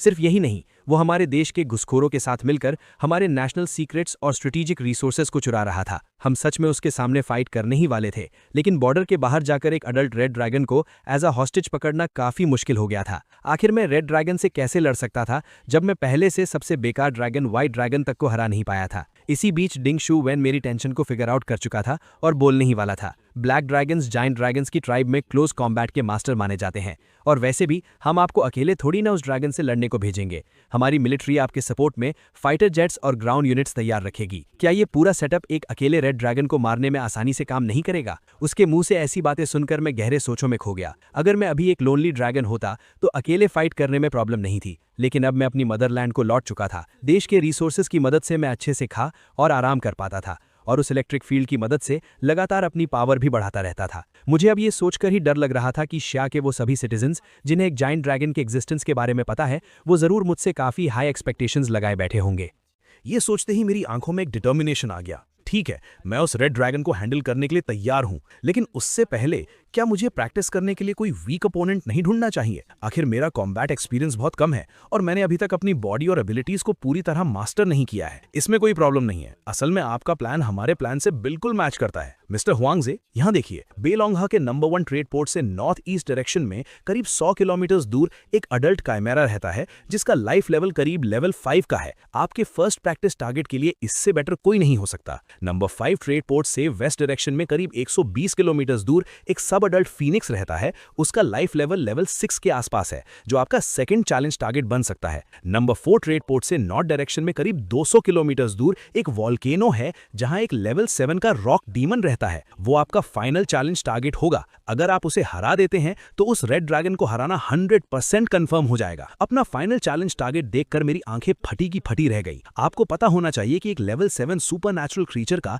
Single target destruction power 100 ton natural gas explosion से भी ज्यादा भयानक होता है। आप लोगों को सच में लगता है कि मैं एक लेवल 7 रॉक डीमन को चैलेंज कर सकता हूं? क्या आप लोग मुझे कुछ ज्यादा ही स्ट्रांग नहीं समझ रहे हैं? नहीं मिस्टर हुआंग, एक अडल्ट ब्लैक ड्रैगन सच में इतना ही स्ट्रांग होता है, बस आपने अभी तक इस बात को रियलाइज नहीं किया है। एग्जाम्पल के लिए पिछले कुछ दिनों में आपने जो 50,000 डिग्रीज ऑफ इलेक्ट्रिसिटी अब्सॉर्ब की है वो पहले ही 40 टन्स नेचुरल गैस एक्सप्लोजन के बराबर है, और आपकी बॉडी कम से कम 1,50,000 डिग्रीज इलेक्ट्रिसिटी अब्सॉर्ब कर सकती है, जिसका मतलब है कि आपका एनर्जी लेवल 120 टन्स एक्सप्लोजन से भी ज्यादा है। तो टेक्निकली आप एक लेवल 7 लाइफ फॉर्म ही हैं, और उस रॉक डीमन को आपका अपोनेंट चुनना भी हमारा काफी सोच समझ कर लिया गया डिसीजन है। फर्स्ट ऑफ ऑल, एट्रीब्यूट्स के मामले में ब्लैक ड्रैगन उस रॉक डीमन का काउंटर है। रॉक डीमन का फायर मैजिक बहुत स्ट्रांग होता है, लेकिन एक ब्लैक ड्रैगन का मैजिक रेजिस्टेंस भी बेहद हाई होता है। सेकेंडली, एक वॉल्केनो का हाई टेम्परेचर एनवायरनमेंट हमेशा से जायंट ड्रैगन्स का फेवरेट हैबिटेट रहा है। इसीलिए अक्सर कुछ जायंट ड्रैगन्स रॉक डीमंस की टेरिटरी में घुसकर लावा बाथ लेते हैं, जिसकी वजह से उनके बीच फाइट हो जाती है, और ऐसी फाइट्स में हमेशा जायंट ड्रैगन्स ही जीतते हैं। फाइनली, अगर फाइट के दौरान कोई एक्सीडेंट हो भी गया तो भी हमारे पास बैकअप प्लान मौजूद है। हमारे देश की मिसाइल्स बॉर्डर के बाहर जाकर काफी वीक हो जाती हैं। एग्जाम्पल के लिए एक 20,000 टन वॉर हेड बॉर्डर के बाहर जाकर सिर्फ 2 या 300 टन की पावर ही दे पाता है, जो कि एक normal level 7 area of effect magic के बराबर होता है। तुम्हारी बॉडी की स्ट्रेंथ इस अटैक को आसानी से सर्वाइव कर सकती है, लेकिन उस रॉक डीमन का बचना मुश्किल है, क्योंकि उसकी बॉडी लावा और रॉक से बनी है, तो उसका स्ट्रक्चर उतना स्टेबल नहीं है। एक मिसाइल हिट होते ही वो टूटकर बिखर जाएगा और कोमा में चला जाएगा। तो वर्स्ट केस सिनेरियो में हम मिसाइल्स का यूज करके तुम्हें सपोर्ट कर सकते हैं। ये सब सुनकर मैंने थोड़ा सोचा, जब इन्होंने सब कुछ इतना परफेक्ट प्लान कर ही लिया है तो मेरे पास मना करने का कोई रीजन नहीं था। इसलिए मैंने डिंग शुएवन के इस प्रैक्टिस प्लान के लिए हाँ कर दी। 2 दिन बाद मेरे पेट के नीचे 2 P-22 मिसाइल्स अटैच कर दी गईं और मैं पूरे कॉन्फिडेंस के साथ अपने मिशन पर निकल पड़ा। उन्होंने कहा था कि इससे मेरी लॉन्ग रेंज अटैक्स ना कर पाने की वीकनेस कवर हो जाएगी। कुछ ही देर में मैं अपनी डेस्टिनेशन पर पहुंच गया। ये एक बहुत बड़ा स्वॉम्प एरिया था। इस टाइम कुछ J-6 फाइटर जेट्स पहले से ही वहां हवा में चक्कर लगा रहे थे। उनका मिशन मुझे रास्ता दिखाना और मेरे लिए शिकार ढूंढना था। मिस्टर हुआंग, हमने उस कैमरा को ढूंढ लिया है। वो आपसे राइट साइड की तरफ 3 किलोमीटर दूर है। मुझे भी दिख गया।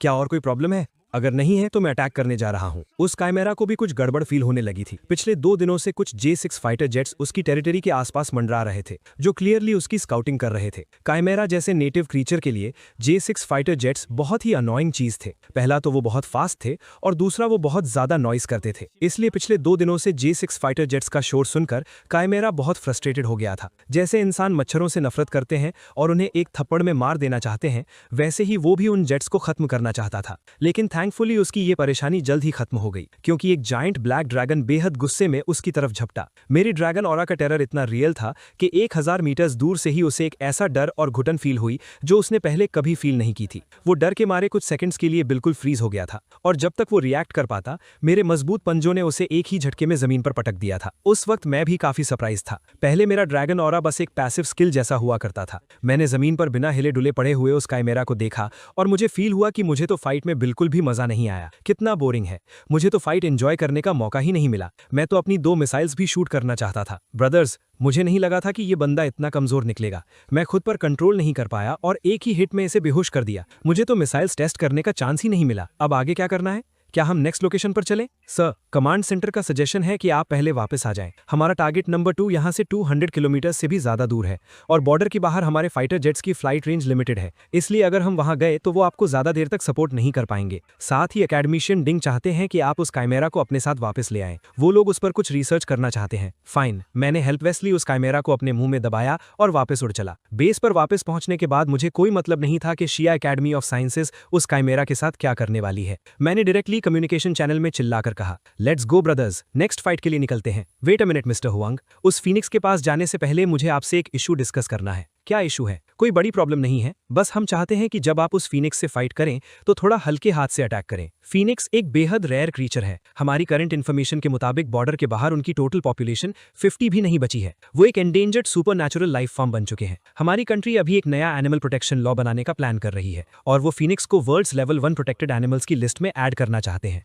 इसलिए मिस्टर हुआंग, प्लीज फाइट के टाइम उसे जान से मत मारना। ओके, मैंने कुछ देर चुप रहने के बाद सिर्फ ये शब्द कहे। मैंने सच में एक्सपेक्ट नहीं किया था कि डिंग जुए 1 ऐसी कोई रिक्वेस्ट करेगा। हमारी कंट्री को इस वर्ल्ड में ट्रांसमाइग्रेट हुए अभी 6 महीने भी नहीं हुए हैं और उन्होंने अभी से एनिमल्स को प्रोटेक्ट करने और इकोसिस्टम को बचाने के बारे में सोचना शुरू कर दिया है। शायद इसी को एक ग्रेट नेशन का एटीट्यूड कहते हैं। उस फीनिक्स का घोंसला एक जायंट फ्लेम ट्री पर बना हुआ था। जब मैं वहां पहुंचा तो वो फीनिक्स अपने घोंसले में आराम से अपने पंख साफ कर रहा था, लेकिन उसकी अलर्टनेस काइंगीरा से कहीं ज्यादा थी। उसने मुझे 10 किलोमीटर दूर से ही स्पॉट कर लिया था और बिना सोचे सीधा मुझ पर अटैक करने के लिए उड़ पड़ा। ये देखकर मैंने तुरंत अपनी 2 मिसाइल्स शूट कर दी। हालांकि वो उसे हिट नहीं कर पाई, लेकिन इससे फीनिक्स पूरी तरह से गुस्से में आ गया। उसने तुरंत मुझ पर कई फायरबॉल्स फेंके। मुझे लगातार कुछ फायरबॉल्स हिट हुए और मैंने तो एक फायरबॉल को अपना बड़ा मुंह खोलकर निगल भी लिया, लेकिन मुझे खरोच तक नहीं आई। ये सीन देखकर ना सिर्फ वो फीनिक्स डर गया, बल्कि मैं खुद भी कंफ्यूज हो गया। मेरा ड्रैगन फॉर्म इतना मजबूत था। ऐसा लगता है एकेडमिशियन डिंग ने बिल्कुल सही कहा था। मैं खुद की पावर के बारे में बहुत कम जानता हूं। अपनी स्ट्रेंथ रियलाइज करने के बाद मैंने खुद को पूरी तरह से आजाद कर दिया। मैंने अपना ड्रैगन ऑरा फुल्ली एक्टिवेट किया और पागलों की तरह उस फीनिक्स पर अटैक कर दिया। लेकिन फीनिक्स भी एक लेवल 6 सुपरनैचुरल क्रीचर था। अपनी स्पीड और लॉन्ग रेंज मैजिक के एडवांटेज के साथ वो अभी भी फाइट में कंप्लीटली अपर हैंड बनाए हुए था। लेकिन मैं बिल्कुल भी टेंशन में नहीं था, क्योंकि मुझे समझ आ गया था कि डिंग शुए वेन ने फीनिक्स को मेरे सेकंड चैलेंज टारगेट के लिए क्यों चुना था। नॉर्मली देखा जाए तो स्पीड के मामले में मेरे पास कोई एडवांटेज नहीं था, जिसकी वजह से ये फाइट वन साइडेड पिटाई में बदल सकती थी। लेकिन यही चीज मुझे गुस्से से भर रही थी और मेरे ब्लैक ड्रैगन ब्लड लाइन में छिपी हुई पावर को एक्टिवेट कर रही थी। जैसे जैसे फाइट इंटेंस होती गई, मेरी बॉडी पर इंजरीज भी बढ़ती गई, लेकिन इससे मेरी कंडीशन पर कोई असर नहीं पड़ा। उल्टा मैं और भी ज्यादा एक्साइट होता जा रहा था और मुझे इस फाइट में मजा आने लगा था। उस ब्रूटल और फोकस्ड क्लोज कॉम्बैट के दौरान मुझे फील हुआ कि मेरी ह्यूमन सोल फाइनली मेरे ड्रैगन बॉडी के साथ परफेक्टली मर्ज हो चुकी है। ब्लैक ड्रैगन्स पैदा ही लड़ने और जीतने के लिए होते हैं। मैं एक किंग हूं। मैंने एक लो ग्राउल किया, जो एक डिक्लेरेशन जैसा भी लग रहा था और खुद को हील करने का तरीका भी। इस वक्त वो फीनिक्स पूरी तरह से घबरा चुका था। उसने ऐसा सीन पहले कभी नहीं देखा था। ऐसा कौन सा ड्रैगन होता है जो फाइट के दौरान और भी ज्यादा ईविल और टेरिफाइंग होता जाए? ये तो सच में पक्षियों के लिए एक नाइटमेयर था। अब वो फीनिक्स हार मान चुका था और वहां से भागना चाहता था। उसने स्पीड बढ़ाई और मेरे पास से गुजरते हुए फाइट से एस्केप करने की कोशिश की, लेकिन तभी अचानक मेरा ड्रैगन ऑरा जो अब तक स्टेबल था, वो अचानक चेंज हो गया। एक अननोन पावर तेजी से बाहर निकली और हवा में एक मैसिव लाइटनिंग बोल्ट अचानक से स्ट्राइक हुआ, जिसने उस फीनिक्स को झटके से सुन्न कर दिया। फ्रैक्शंस ऑफ अ सेकंड में मैंने मौके का फायदा उठाया और अपने ड्रैगन टेल स्विंग से उसे कसकर लपेट लिया। फिर मैंने अपना मुंह खोला और मेरे तेज ड्रैगन टीथ ने आसानी से फीनिक्स की बॉडी को चीर दिया। गोल्डन ब्लड फव्वारे की तरह बाहर निकलने लगा और उसके तुरंत बाद एक बेहद दर्दनाक चीख गूंज उठी। इस बीच ये पूरी fight Xia academy of sciences और मिलिट्री भी देख रही थी। उन्होंने बिना खर्चे की परवाह किए कई एडवांस ड्रोन्स का यूज करके इस फाइट को पूरी तरह लाइव स्ट्रीम किया था। जब उन्होंने ब्लैक ड्रैगन को पिटते हुए देखा और फिर उसका फाइट में वापस आना और आखिर में उसके फेरोशियस नेचर के साथ उसका डेडली काउंटर अटैक देखा, तो सबकी हार्ट बीट्स रोलर कोस्टर की तरह ऊपर नीचे हो रही थी। कमांडर गॉ सॉन्गमिंग ने एक्साइटेड होकर कहा, एग्जैक्टली, कॉम्बैट ही एक जायंट ड्रैगन को ग्रो और अवेकन करने का सबसे फास्टेस्ट तरीका है। मुझे पक्का यकीन है कि कुछ ही टाइम में मिस्टर हुआंग पूरी तरह से ब्लैक ड्रैगन की बॉडी के साथ मर्ज होकर उसे मास्टर कर लेंगे। वहां मौजूद सभी लोग बेहद एक्साइटेड थे, सिर्फ डिंग शुए वेन को छोड़कर, जो फ्राउन किए हुए थोड़ा टेंशन में लग रहा था। उसे इस रिजल्ट से कोई हैरानी नहीं थी। उसे बस इस बात की टेंशन थी कि ब्लैक ड्रैगन के ब्लड लाइन पावर के लगातार अवेकनिंग होने से क्या मिस्टर हुआंग की ह्यूमन मेंटालिटी में कोई चेंज आएगा। अगर ब्लैक ड्रैगन का नेचर उनकी ह्यूमन नेचर पर हावी हो गया तो ये एक बहुत बड़ी प्रॉब्लम बन सकती थी, जिस पर उन्हें फोकस करने की जरूरत थी। इस वक्त मैं अपनी फाइट जीतकर वापस आया ही था, मैंने देखा कि ल्यू वे हान एक औरत के साथ मेरा इंतजार कर रहा है। उसने कहा कि वो एक साइकोलॉजिस्ट है और मुझे साइकोलॉजिकल काउंसलिंग देने आई है। स्टार्टिंग में मैंने मना कर दिया था, लेकिन वो सब मुझे बार बार फोर्स करने लगे। और वैसे भी ये औरत बहुत ही यंग और ब्यूटीफुल लग रही थी। वो कहीं से भी एक प्रोफेशनल साइकोलॉजिस्ट नहीं लग रही थी, बल्कि ऐसा लग रहा था कि वो मुझसे ब्लाइंड डेट पर मिलने आई है, जैसे उसने मेरे माइंड को रीड कर लिया हो। उस औरत ने भी बहुत ओपनली मान लिया और कहा, बिल्कुल सही मिस्टर हुआंग, आपकी साइकोलॉजिस्ट होने के साथ साथ मैं सच में आपकी ब्लाइंड डेट कैंडिडेट्स में से एक हूं। मुझे बिना किसी रीजन के काफी अनकंफर्टेबल फील हुआ। मैंने ल्यू वई हान की तरफ सिर घुमाकर कहा, ब्रदर ल्यू, क्या हम किसी और को ला सकते हैं? मुझे नहीं लगता कि मेरे और इस लेडी के बीच कोई कनेक्शन बन पाएगा। लेकिन इससे पहले कि ल्यू वई हान कुछ कह पाता, उस औरत ने फिर से बोलना शुरू किया, मिस्टर हुआंग, हमारी तो ये फर्स्ट मीटिंग है, आपने इतनी जल्दी ये डिसीजन कैसे ले लिया? क्या आपको लगता है कि एक औरत जितनी ज्यादा ब्यूटीफुल होती है वो उतनी ही कॉन्फिडेंट, शार्प और हैंडल करने में मुश्किल होती है? क्या इसलिए आपके माइंड में ऐसे थॉट्स आ रहे हैं और आप मुझसे दूर रहना चाहते हैं? तुम्हें कैसे पता पता, मेरे मुंह से इंस्टेंटली ये बात निकल गई। मिस्टर हुआंग, मैंने आपकी फाइल पढ़ी है और मैं इजीली बता सकती हूँ कि आप काफी मेल चॉविनिस्टिक नेचर वाले इंसान हैं। खासकर एक ड्रैगन बनने के बाद आपकी ये थिंकिंग और भी ज्यादा स्ट्रांग हो गई होगी। मैं कुछ देर चुप रहा और फिर मैंने ल्यू वई खान की तरफ देखा। जैसे मैं कह रहा हूँ, देखा ये औरत सच में मेरे टाइप की नहीं है। ये जानते हुए भी कि मेरा नेचर डोमिनेंट है, फिर भी ये मुझ ड्रैगन पर ऐसे हावी होने की कोशिश कर रही है। इसका लेवल बहुत हाई है, मैं इससे पक्का नहीं जीत सकता। मिस्टर हुआंग, प्लीज गलत मत समझिए। आपकी ब्लाइंड डेट कैंडिडेट बनने से पहले मेरी मेन जॉब आपके साइकोलॉजिस्ट के तौर पर काम करना है। प्लीज मेरे प्रोफेशनलिज्म पर ट्रस्ट कीजिए और मुझे थोड़ा टाइम दीजिए। मैंने थोड़ा सोचा और कहा, ठीक है, एक जेंटलमैन होने के नाते मैं तुम्हें 3 मिनट का टाइम देता हूँ। वो औरत मुस्कुराई और उसने अपनी नोटबुक निकाली। मिस्टर हुआंग, अगर मेरा गैस सही है तो आप करेंटली फिजिकली और साइकोलॉजिकली दोनों तरह से ह्यूमन फीमेल्स में इंटरेस्ट खो चुके हैं, राइट? मैं अपनी पूंछ जमीन पर पटकते हुए काफी देर तक चुप रहा, लेकिन आखिरकार मैंने सच बोल दिया। ओके फाइन, मेरे एस्थेटिक स्टैंडर्ड्स और पार्टनर चूज करने की प्रेफरेंस में सच में कुछ प्रॉब्लम आ गई है। पहले मुझे भी ब्यूटीफुल लड़कियां अच्छी लगती थीं, लेकिन एक ड्रैगन बनने के बाद मैं एक परफेक्ट और फ्लॉलेस एंजल से भी मिला था, पर मेरे अंदर उसके लिए कोई फीलिंग्स या पोजेसिवनेस नहीं जगी। उल्टा जब मैं बाद में एक फीमेल व्हाइट ड्रैगन से मिला तो मेरी पूरी ड्रैगन बॉडी एक्साइट हो गई थी। मिस्टर हुआंग, आपकी कंडीशन बिल्कुल भी वियर्ड नहीं है। एग्जाम्पल के लिए सबसे सिंपल बात लीजिए, बहुत से लोगों को कैट्स पसंद होती हैं, लेकिन चाहे वो कितनी भी क्यूट और ब्यूटीफुल हों, जब तक वो कैट गर्ल्स में ट्रांसफॉर्म नहीं हो जाती, मुझे नहीं लगता कि किसी को भी उन्हें देखकर कोई सेक्सुअल अट्रैक्शन फील होगा। ये सुनकर मैं थोड़ा हेजिटेट हुआ और आखिर में मैं अपनी फीलिंग छुपाए बिना बोल ही पड़ा, लेकिन अगर ऐसा ही है तो तुम लोग मेरे लिए ब्लाइंड डेट्स क्यों अरेंज कर रहे हो? मेरे करंट लुक्स को देखकर मुझे नहीं लगता कि कोई भी मुझे सिंसियरली पसंद करेगा। ये बात बिल्कुल सच है, मुझे दूसरों का तो नहीं पता, लेकिन पर्सनली बोलूं तो राइट नाउ मुझे सच में आप कुछ खास पसंद नहीं आ रहे हैं। उसकी ये बात सुनकर मुझे थोड़ा गुस्सा आ गया। वेरी गुड वुमन, तुमने सक्सेसफुली मेरी अटेंशन कैच कर ली है। मैंने अपना सिर ऊपर उठाया और ऊपर से उसे एक डेंजरस लुक के साथ घूरने लगा। उस वक्त वो औरत थोड़ा घबरा जरूर गई थी, लेकिन फिर भी उसने खुद को काम रखते हुए जोर से कहा, ये तो बहुत अच्छी बात है मिस्टर हुआंग, मेरा नाम गाओ यिंग है। आप मुझे जरूर याद रखेंगे, राइट? ऐसा जरूरी नहीं है। मुझे अचानक फील हुआ कि एक लड़की को डराने में कोई मजा नहीं है, इसलिए मैं वापस नीचे बैठ गया और अपनी आंखें बंद करके बोला, अगर तुम्हारी परफॉर्मेंस बस इतनी ही है तो आई एम सॉरी, आखिर में मैं तुम्हें बदल कर ही रहूंगा। सच में एक बहुत ही हेटफुल स्ट्रेट मैन है। स्ट्रेट मैन तो स्टबर्न गधों की तरह होते हैं, बस उनकी हाँ में हाँ मिलाओ तो उन्हें आसानी से हैंडल किया जा सकता है। You can do it Gao Ying, खुद पर बिलीव रखो, तुम पक्का एक मास्टर ड्रैगन टेमर और ड्रैगन नाइट बनोगी। मिस्टर हुआंग, ऑनेस्टली मैं बिल्कुल भी सपोर्ट नहीं करती कि रिसर्च टीम आपके लिए कोई गर्लफ्रेंड अरेंज करे, तो फिर क्या? हालांकि मेरा लेवल उतना हाई नहीं था, लेकिन मैं क्लियरली फील कर सकता था कि भले ही ये औरत मुंह से बोल रही है कि उसे मेरी बॉडी में कोई इंटरेस्ट नहीं है, लेकिन एक्चुअली में वो बस प्लेइंग हार्ड टू गेट वाला गेम खेल रही थी। मैं इतनी आसानी से उसके जाल में कैसे फंस सकता था? लेफ्टिनेंट कर्नल ल्यू, क्या हमारी रिसर्च टीम मिस्टर हुआंग के लिए एक नेचुरलाइज्ड जायंट ड्रैगन की आइडेंटिटी क्रिएट करने का प्लान बना रही है? हाँ, ऐसा प्लान है, लेकिन क्या आपको नहीं लगता कि एक जायंट ड्रैगन और इंसान के बीच रोमांस का प्लॉट बहुत ही absurd और फेक लग रहा है? अगर मैं सही गैस कर रही हूं तो हमारा मेन एम एक नेचुरलाइज्ड जायंट ड्रैगन की आइडेंटिटी दुनिया के सामने पेश करना है, ताकि हम बॉर्डर के बाहर शिया कंट्री के एडवांस सिविलाइजेशन और फ्रेंडली एटीट्यूड को शो कर सकें, जिससे बाहर के क्रीचर्स का हमारे देश को लेकर प्रेजुडिस और दुश्मनी कम हो जाए। लेकिन इंसान और ड्रैगन के रोमांस का यूज करना, शायद हम शिया के लोगों को ऐसी स्टोरीज बहुत रोमांटिक और टचिंग लगें, लेकिन बॉर्डर के बाहर रहने वाले इंटेलिजेंट क्रीचर्स ऐसा बिल्कुल नहीं सोचेंगे, खासकर जायंट ड्रैगन्स। उन्हें लगेगा कि उनकी इंटेलिजेंस की बेइज्जती की जा रही है और वो सोचेंगे कि शिया ने जरूर कोई डर्टी ट्रिक यूज करके ब्लैक ड्रैगन का ब्रेन वॉश किया है। ऐसे में हमारे देश की गुडविल फील करने के बजाय वो और भी ज्यादा अलर्ट हो जाएंगे और उन्हें लगेगा कि हमारा देश एक डेंजरस और ईविल नेशन है। इसलिए मुझे लगता है कि इंसान और ड्रैगन के रोमांस वाली स्क्रिप्ट का यूज करके मिस्टर हुआंग का कैरेक्टर बिल्ड करना बिल्कुल इलॉजिकल है। मैं उसके ओपिनियन से पूरी तरह अग्री करता हूँ। गाओ यिंग की बातों ने तो सीधा मेरे दिल को छू लिया था। आखिर मुझ जैसे एक हार्डकोर स्ट्रेट ड्रैगन को ब्लाइंड डेट्स पर जाना बिल्कुल पसंद नहीं था। मैं अपने खुद के स्टैंडर्ड से अपना सोलमेट ढूंढना ज्यादा पसंद करूंगा। ल्यू विहान ने हल्का सा फ्राउन किया। तुम्हारी बातों में सेंस तो है, ठीक है, मैं तुम्हारी ये रिक्वेस्ट एकेडमिशियन डिंग तक पहुंचा दूंगा।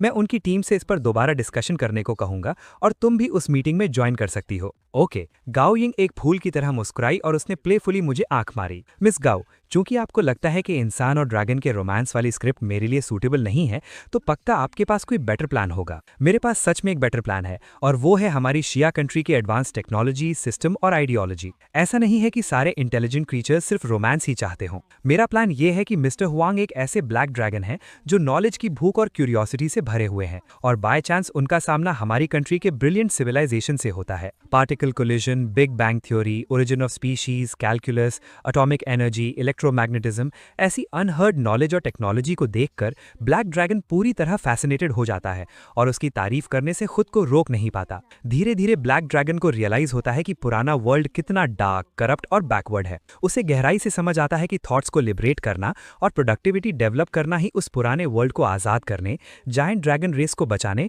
और अपनी ट्रू सेल्फ वैल्यू को अचीव करने का एक लौता तरीका है। बहुत खूब। लियू वीहान अभी भी बिल्कुल कंफ्यूज्ड खड़ा था, लेकिन मैं खुद को गाओ यिंग के लिए तालियां बजाने से नहीं रोक पाया। आइडियल्स, इंटेलिजेंस और करेज, ट्रूथ की तलाश में सब कुछ दाव पर लगा देना और पूरी दुनिया के खिलाफ चले जाना, एक ड्रैगन के लिए सिर्फ यही कैरेक्टर डिजाइन बैड एस और लॉजिकल लगता है। उस पुराने बकवास रोमांस वाले प्लॉट के लिए अपनी पूरी ड्रैगन लाइफ दाव पर लगा देना, वो प्लॉट सच में बहुत ही स्टूपिड, नाइव और बेइज्जती करवाने वाला था। ये सच में बहुत ही बढ़िया आइडिया है। लियू वीहान को अब जाकर बात समझ में आई। तुम्हारी थिंकिंग सच में अमेजिंग है। मैं अभी जाकर एकेडमिशियन डिंग से मिलता हूँ और उन्हें तुम्हारा प्लान फॉलो करने के लिए कन्विंस करता हूँ। ये कहकर लियू वीहान ने हाथ हिलाया और जल्दी से वहां से चला गया। मिस्टर हुआंग, तो कैसा लगा? क्या आप मेरी परफॉर्मेंस से सेटिस्फाई हैं? Not bad. तुमने मुश्किल से मेरी एक्सपेक्टेशंस को रीच किया है। तुम मेरी साइकोलॉजिस्ट बन सकती हो, तो फ्यूचर में प्लीज मुझे अच्छे से गाइड करना। अगले दिन दोपहर को मैं मिलिट्री डिस्ट्रिक्ट में खुद को चार्ज कर रहा था। तभी मैंने देखा कि गाओ यिंग एक्साइट होकर मेरी तरफ भागती हुई आ रही है।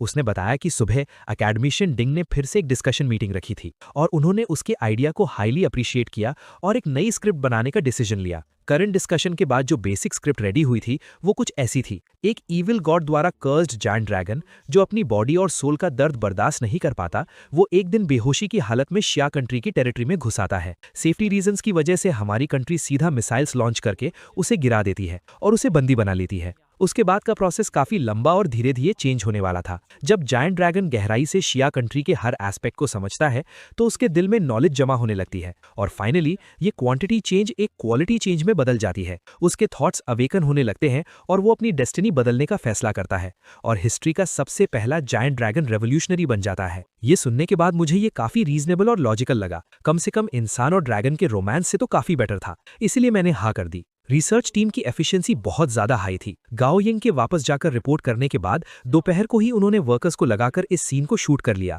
और फिर जल्द ही सीसीटीवी न्यूज ने ये खबर ब्रॉडकास्ट कर दी कि एक ब्लैक ड्रैगन गलती से हमारे बॉर्डर में घुस आया था और कई बार वार्निंग देने के बावजूद जब उसने बात नहीं मानी तो उसे मार गिराया गया। जैसे ही ये न्यूज ऑनलाइन आई, इंटरनेट पर तुरंत एक बड़ा हंगामा मच गया। कई नेटिजन्स इंटरनेट पर इंटेंस डिस्कशन करने लगे और सबसे हॉटेस्ट टॉपिक ये था कि ड्रैगन का आगे क्या किया जाएगा और क्या ड्रैगन ब्लड सच में पिया जा सकता है। कुछ लोगों का मानना था कि ड्रैगन के मीट और ब्लड में पावरफुल लाइफ एनर्जी होती है जो हमारी कंट्री के लोगों के डीएनए को इंप्रूव और स्ट्रॉन्ग कर सकती है। इसीलिए हमें किसी भी तरह सारे ड्राइन ड्रैगन्स को पकड़कर उन्हें आर्टिफिशियली टेम और ब्रीड करना चाहिए। कुछ लोगों का यह भी सोचना था कि ड्रैगन का मीट नहीं खाया जा सकता और गवर्नमेंट झूठ नहीं बोल रही है, लेकिन मेजॉरिटी का यही मानना था कि गवर्नमेंट बस सच को छुपाने की कोशिश कर रही है। आखिर बॉर्डर के बाहर ड्रैगन ब्लड पीकर ड्रैगन वॉरियर बनने के केसेस मौजूद थे और गवर्नमेंट के पब्लिक में ये कहना कि ड्रैगन ब्लड नहीं पिया जा सकता बस ये है कि ये चीज बहुत रेयर है और इसे सिर्फ पावरफुल और रिच लोग ही एंजॉय कर सकते हैं। अगर हम जैसे नॉर्मल लोग भी इसके पीछे पड़ गए तो वो लोग इस सिचुएशन को कैसे हैंडल करेंगे? और अगर वो चाहते हैं कि सबको ट्रस्ट हो कि ड्रैगन ब्लड पॉइजनस है तो सबसे बेस्ट तरीका ये है कि कंट्री इस ब्लैक ड्रैगन को बाहर लाए और पूरे देश की मेजर सिटीज में इसकी एग्जीबिशन लगाए ताकि नॉर्मल सिटीजन्स उसे पास से देख सकें और एक्सपेरिमेंट्स कर सकें। जब लोग अपनी आंखों से देखेंगे तभी उनके डाउट्स क्लियर होंगे। कुछ ही टाइम में डिस्कशंस की आवाज और भी तेज हो गई, यहाँ तक कि बहुत से लोगों ने मेजर वीडियोस के नीचे कमेंट करना शुरू कर दिया कि गवर्नमेंट को ब्लैक ड्रैगन को बाहर लाकर सबके सामने शो करना चाहिए और इस बात को मेजॉरिटी लोगों का सपोर्ट मिला। देखते ही देखते ये डिमांड मेजर वीडियोस के कमेंट सेक्शन में टॉप पर पहुंच गई और सिचुएशन कंट्रोल के बाहर जाने लगी। उसी time south west border line के एक अननोन हिल पर एक ट्रेड नेगोशिएशन चल रही थी जो न जाने कितने राउंड्स तक हो चुकी थी। मिस होंग, 50 किलोज गोल्ड के बदले 1 लीटर ड्रैगन ब्लड, ये प्राइस सच में बहुत ज्यादा हाई है। हमारी कंट्री में अभी गोल्ड को लेकर स्ट्रिक्ट रेस्ट्रिक्शंस है। कई 100 किलो गोल्ड बाहर निकालना बहुत ही मुश्किल है और आप भी नहीं चाहेंगी कि हमारी डील सिर्फ एक ही बार हो। मुझे कोई मतलब नहीं है, ये फालतू के बहाने मत बनाओ, मुझे सिर्फ अपना गोल्ड चाहिए, मुझे बेवकूफ समझने की गलती मत करना। इतना बड़ा ट्रेड करने वाले तुम लोग,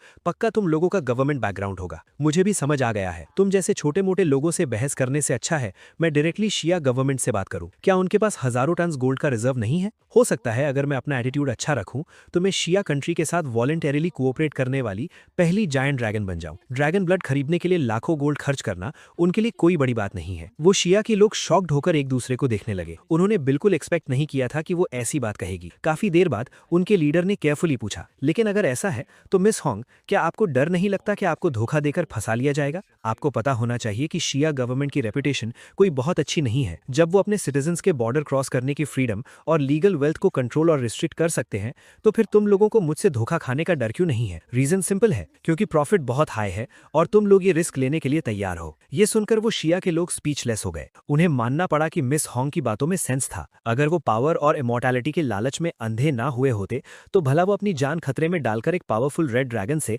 क्लोज कॉन्टैक्ट क्यों करते? भले ही ये रेड ड्रैगन बाकी जायंट ड्रैगन से थोड़ी अलग थी, शायद वो ह्यूमन वर्ल्ड में काफी लंबे टाइम तक रही थी, इसलिए वो रूल्स और लॉजिक को समझती थी, वरना इंसानों को अपना खून बेचने का इतना वियर्ड आइडिया उसके दिमाग में कभी नहीं आता।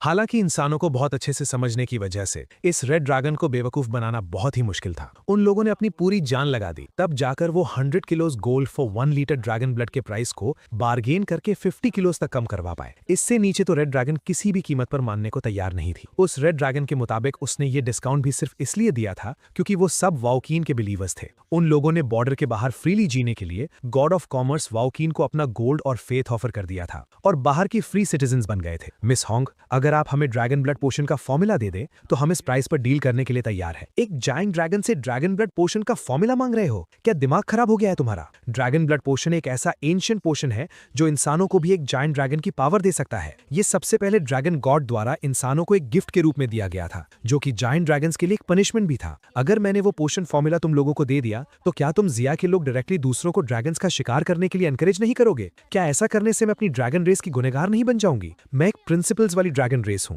तो जब तक तुम लोग पैसे नहीं बढ़ाते मैं ऐसा कुछ नहीं करने वाली। मिस होंग, आपको और कितना चाहिए? 100 टन गोल्ड? आप सीधा हमें लूट क्यों नहीं लेती? सच कहूं तो मैंने लूटने के बारे में भी सोचा था, लेकिन 100 टन गोल्ड के बदले ड्रैगन ब्लड पोशन का फॉर्मूला खरीदना, इसमें तुम लोगों का कोई नुकसान नहीं है। एक बार ये चीज तुम्हें मिल गई तो ये तुम जिया के लोगों की इंडिविजुअल स्ट्रेंथ की वीकनेस को पूरी तरह खत्म कर देगा और तुम लोग इस वर्ल्ड के ट्रू ओवरलॉर्ड्स बन जाओगे। ये तुम्हारे देश की डेस्टिनी से जुड़ी हुई बात है। क्या तुम लोग इसके लिए सिर्फ 100 टन गोल्ड खर्च करने में भी झिझक रहे हो? अभी हम लोग जिया कंट्री के डिफेक्टर्स बन चुके हैं। हम तो अपने घर भी वापस नहीं जा सकते। 100 टन गोल्ड तो छोड़ो, हम तो 1 टन गोल्ड भी नहीं ला सकते। अगर तुम लोग नहीं ला सकते तो तुम्हारे पीछे जो लोग हैं उनसे कहो कि वो ला कर दें। मुझे बेवकूफ मत समझना। मुझे पता है कि तुम डिफेक्टर्स का जिया गवर्नमेंट के साथ बहुत गहरा कनेक्शन है। पक्का इसके पीछे गवर्नमेंट का भी सपोर्ट और साइलेंट अप्रूवल होगा, वरना जिया कंट्री की इतनी एडवांस्ड और मैजिकल टेक्नोलॉजी और मैनेजमेंट स्किल्स के होते हुए अगर वो लोग सच में चाहते तो क्या वो तुम जैसे स्मगलर्स को रोक नहीं सकते थे? मिस होंग, आपकी इस डिमांड पर मैं खुद डिसीजन नहीं ले सकता।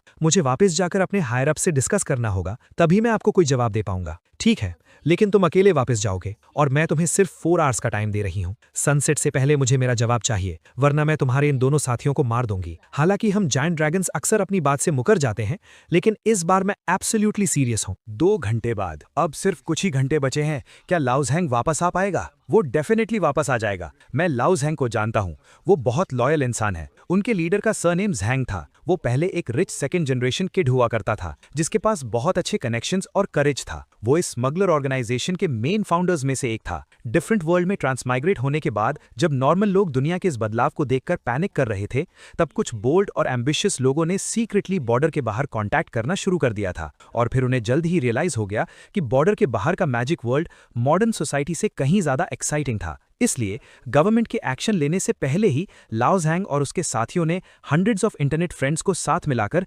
आउटसाइड वर्ल्ड की रिसर्च और एक्सप्लोरेशन शुरू कर दी थी। सिर्फ 6 महीने के अंदर ही उनके इस ऑर्गेनाइजेशन में 10,000 से भी ज्यादा ऑफिशियल मेंबर्स जुड़ चुके थे और मिलियंस ऑफ पेरिफेरल मेंबर्स बन गए थे। उन्होंने पॉलिटिक्स और बिजनेस दोनों को कवर करते हुए रिलेशनशिप्स और प्रॉफिट का एक मैसिव नेटवर्क बना लिया था। अगर गवर्नमेंट ने सही टाइम पर इसे रियलाइज करके गोल्ड और बॉर्डर क्रॉसिंग पर स्ट्रिक्ट रूल्स नहीं लगाए होते तो पिछले 6 महीनों में बॉर्डर के बाहर जाने वाले स्मगलर्स की गिनती सिर्फ कुछ हजारों में नहीं बल्कि मिलियंस में होती। आपको पता होना चाहिए कि आउटसाइड वर्ल्ड को फ्रीली ज्वाइन करने की टिकट ½ किलो गोल्ड है अगर 1 मिलियन लोग भी जाते हैं तो वो 500 टन्स गोल्ड बन जाता है। अगर इसी स्पीड से गोल्ड बाहर जाता रहा तो शिया कंट्री ज्यादा लंबे टाइम तक सर्वाइव नहीं कर पाएगी और पूरा देश कोलैप्स हो जाएगा। टेंशन मत लो, अगर वो वापस नहीं भी आ पाया तो भी मैं तुम दोनों को नहीं मारूंगी। जैसा कि तुम शिया के लोग कहते हो, इस दुनिया में सबसे कीमती चीज क्या है? टैलेंट। टैलेंट ही सबसे प्रेशियस रिसोर्स है। जब तक तुम्हारे पास टैलेंट है, वेल्थ और सक्सेस तो अपने आप आ ही जाएगी। क्योंकि तुम लोगों ने बाहर आने का इतना बड़ा रिस्क लिया है तो पक्का तुम्हारी एबिलिटीज और नॉलेज काफी अच्छी होगी। तुम लोगों को मारना एक वेस्ट होगा।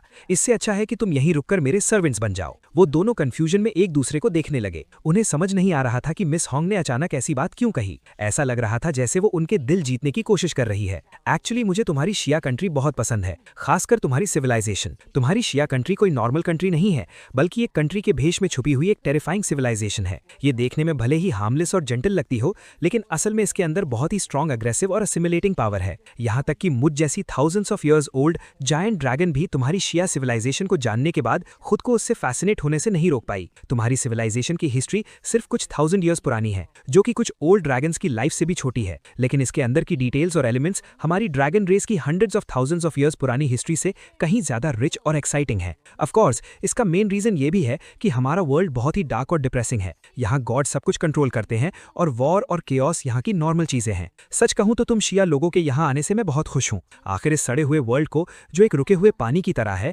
इसे सच में कुछ नया चाहिए। एक नए ऑर्डर को एस्टैब्लिश करने के लिए इसे एक रियल रैग्नारॉक की जरूरत है। दूसरी तरफ उस वक्त मैं पूरे रास्ते मरने की एक्टिंग करते हुए मिलिट्री ट्रक में बेस की तरफ जा रहा था। पूरे रास्ते प्रोफेशनल कैमरा क्रू प्रोपेगेंडा के लिए मेरी वीडियो रिकॉर्ड कर रहे थे, ताकि जायंट ड्रैगन का बॉर्डर में घुसना और हमारे देश का उसे मार गिराना इस बात का हाइप बना रहे। और मुझे लग रहा है कि मैं दुनिया का सबसे पहला लाइव स्ट्रीम्ड जायंट ड्रैगन बनने वाला हूं। डायरेक्टर टीम ने जिया सीसीटीवी के साथ कोऑपरेट करके अप्रोचिंग द जायंट ड्रैगन नाम का एक प्रोग्राम बनाने का प्लान किया था। इसका मेन पर्पस पब्लिक को जायंट ड्रैगन जैसे सुपरनैचुरल क्रीचर के बारे में सही इन्फॉर्मेशन देना था और लोगों के अंदर से ड्रैगन मीट खाने और ड्रैगन ब्लड पीने के गलत आइडिया को खत्म करना था। At the same time Jia academy of sciences के अंडरग्राउंड रिसर्च लैब के एक सीक्रेट रूम में काइल ने भी टीवी पर ब्लैक ड्रैगन के मिसाइल से हिट होने और कैप्चर होने की न्यूज देखी। यहां तक कि ब्लैक ड्रैगन जैसे स्ट्रॉन्ग फिजिकल बॉडी वाले क्रीचर को भी मार मारकर अधमरा कर दिया गया था। काइल तो ये इमेजिन करने से भी डर रहा था कि अगर उसे वो मिसाइल हिट हो जाती तो उसका क्या होता। काइल को लगा कि शायद उसे सच में फिजिक्स पढ़ने की जरूरत है।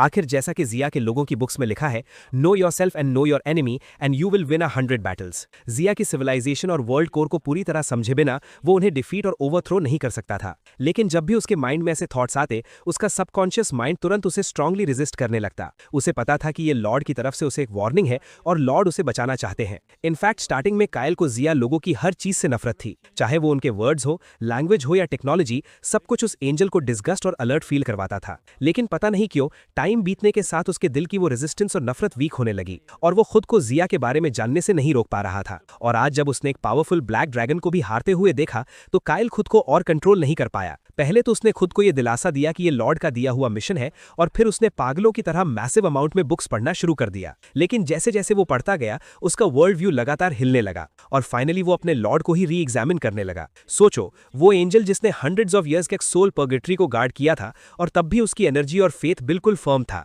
लेकिन अब जिया में सिर्फ कुछ मंथ्स बंद रहने के बाद ही उसका फेथ डगमगाने लगा था। वो एम्प्टीनेस और लोनलीनेस से हार गया था और जिया के कल्चर और हिस्ट्री से इजीली इन्फ्लुएंस हो गया था। ऑफ कोर्स वो इस सब का ब्लेम जिया के लोगों के घटियापन को ही देता था। अगर उन्होंने उसे इलेक्ट्रिक एनर्जी से पल्यूट नहीं किया होता, अगर उन्होंने लगातार उसके पास बुक्स नहीं भेजी होती और अगर उन्होंने लगातार उसे ग्रेट कंट्री, हैवी इंडस्ट्री और यूनिवर्स सीक्रेट्स जैसे टीवी प्रोग्राम्स नहीं दिखाए होते, तो वो काइल आज भी सबसे फेथफुल एंजल ही होता। कुछ दिन बाद रिसर्च लैब की लाइफ मेरी इमेजिनेशन से कहीं ज्यादा रिलैक्स्ड हो गई। हर दिन कुछ कैमरा शॉट्स के लिए कोऑपरेट करने के अलावा बाकी का टाइम मैं फ्रीली यूज कर सकता था। लेकिन मेरे पास जाने के लिए कोई जगह नहीं थी, इसलिए मैं रिसर्च इंस्टीट्यूट में ही रहता था। या तो चार्ज होता था या फिर सोता रहता था। थैंकफुली हर दिन गाओ यिंग मुझसे बात करने आती थी। हालांकि वो इसे साइकोलॉजिकल काउंसलिंग का नाम देती थी, लेकिन मुझे हमेशा लगता था कि हमारी बातें बहुत वियर्ड होती हैं। वो मुझसे नॉर्मल डेली लाइफ के बारे में बात करती, या फिर हम साथ में न्यूज और फोरम्स देखते, सिली नेटिजन्स पर हंसते और साथ में मूवीज और टीवी सीरीज देखते थे। मैंने इस पर ऑब्जेक्शन भी उठाया था, क्योंकि ये कहीं से भी सीरियस साइकोलॉजिकल काउंसलिंग नहीं लग रही थी।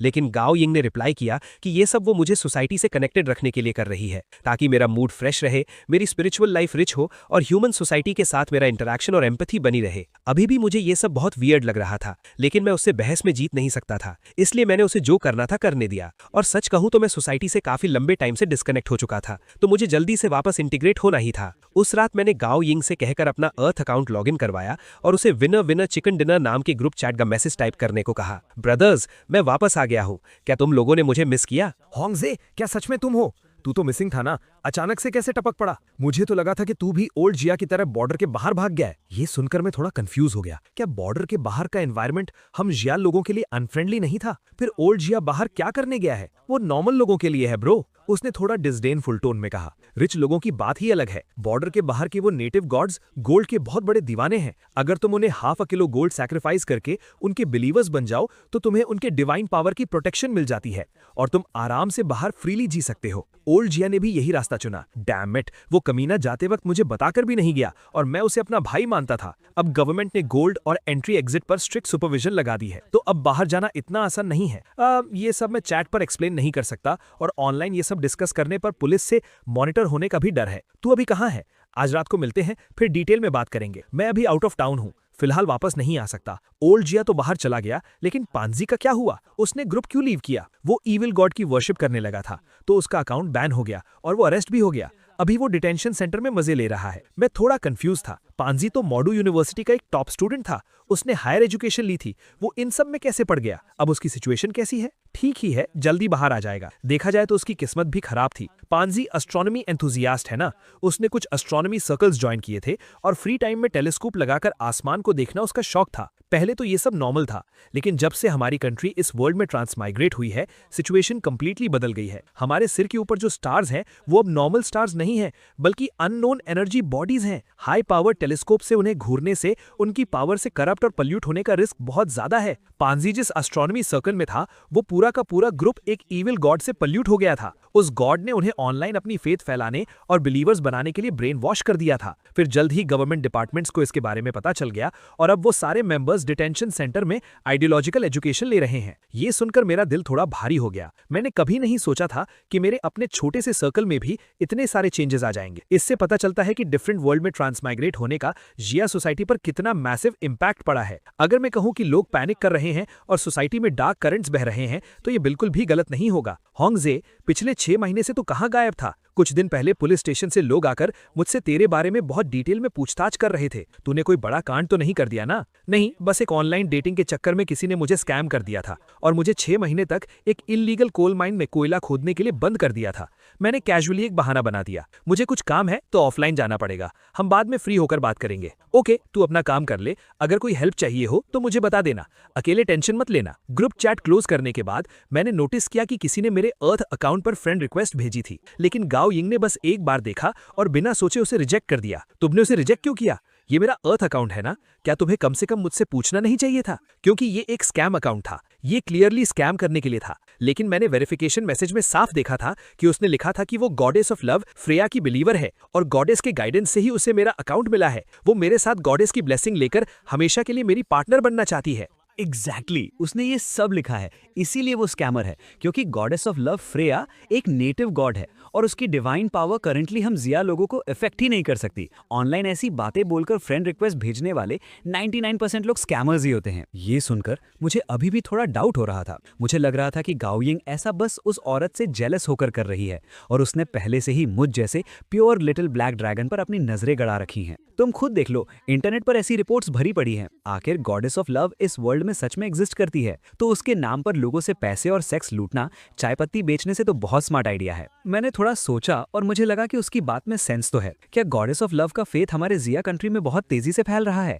मैंने जिया की नेशनल सिचुएशन को याद करते हुए अचानक पूछा। हाँ, आखिर सेक्स और लव की चाहक हमेशा से ही ह्यूमन नेचर और इंस्टिंक्ट रही है। हमारी कंट्री में अनमैरिड और सिंगल लोगों की पॉपुलेशन बहुत ज्यादा है और बहुत से लोग अपनी पर्सनल लाइफ को लेकर बहुत एंग्शियस रहते हैं। बस फ्रेया की डिवाइन पावर अभी तक जिया बॉर्डर के अंदर इफेक्ट नहीं कर पा रही है, वरना वो हमारी बहुत सी सोशल प्रॉब्लम्स को सॉल्व कर सकती थी। ये सुनकर मेरी आंखें चमक उठी। अगर हम गॉडेस ऑफ लव फ्रेया जैसी प्रोफेशनल को डेटिंग वेबसाइट्स और मैरिज एजेंसीज चलाने के लिए इनवाइट करें तो ये बिजनेस कितना पॉपुलर और प्रॉफिटेबल होगा। मैं जितना इसके बारे में सोच रहा था, मुझे ये आइडिया उतना ही सॉलिड लग रहा था। फ्यूचर में अगर उसकी कोई बिलीवर मुझे फ्रेंड रिक्वेस्ट भेजे तो मैं चाहूंगा कि तुम रिजेक्ट करने से पहले एक बार मुझसे पूछ लो। लेकिन वो क्लियरली फेक बिलीवर्स हैं जो गॉडेस ऑफ लव के नाम पर लोगों को धोखा दे रहे हैं। मिस्टर हुआंग, आपकी आइडेंटिटी बहुत स्पेशल है। आप एब्सोल्युटली इन शेडी औरतों से कांटेक्ट नहीं रख सकते। आपकी साइकोलॉजिकल काउंसलर होने के नाते आपको इनसे दूर रखना मेरी ऑब्लिगेशन है। तुम इतना एक्साइट क्यों हो रही हो? मुझे अचानक थोड़ा मजाकिया फील हुआ। मैं बेवकूफ नहीं हूँ और ना ही मैं कोई हॉर्नी परवर्ट हूँ। मुझे स्कैम करना इतना आसान नहीं है। मैं उन्हें बस इसलिए ऐड करना चाहता हूँ क्योंकि मुझे इस गॉडेस ऑफ लव फ्रेया में बहुत इंटरेस्ट है। मैं उनसे इन्फॉर्मेशन लेना चाहता हूँ ताकि फ्यूचर में हम कोऑपरेट कर सकें। बिसाइड्स, फ्रेया आखिरकार एक गॉड है। कौन गारंटी दे सकता है कि उसकी डिवाइन पावर एब्सोल्युटली हमारी कंट्री को इफेक्ट नहीं कर सकती? क्या पता वो लड़की सच में गॉड की गाइडेंस से मुझ तक पहुंची हो और वही मेरी डेस्टिन्ड ट्रू लव हो। इतने डेस्टिन्ड ट्रू लव्स कहाँ से आ गए? और मान लो अगर उसकी डिवाइन पावर सच में इतनी ग्रेट है तो उस इंसान ने सिर्फ तुम्हारा अर्थ अकाउंट ही क्यों ऐड किया? उसने सीधा तुम्हारे फोन पर कॉल क्यों नहीं किया? मैंने पलकें झपकाईं। मुझे गाओ यिंग का ये ट्रिगर्ड लुक देखना बहुत मजेदार लग रहा था। मेरा फोन नंबर तो डिस्कनेक्टेड है ना, और वैसे भी ये तुम्हारा फोन है और इसमें तुम्हारा फोन नंबर है।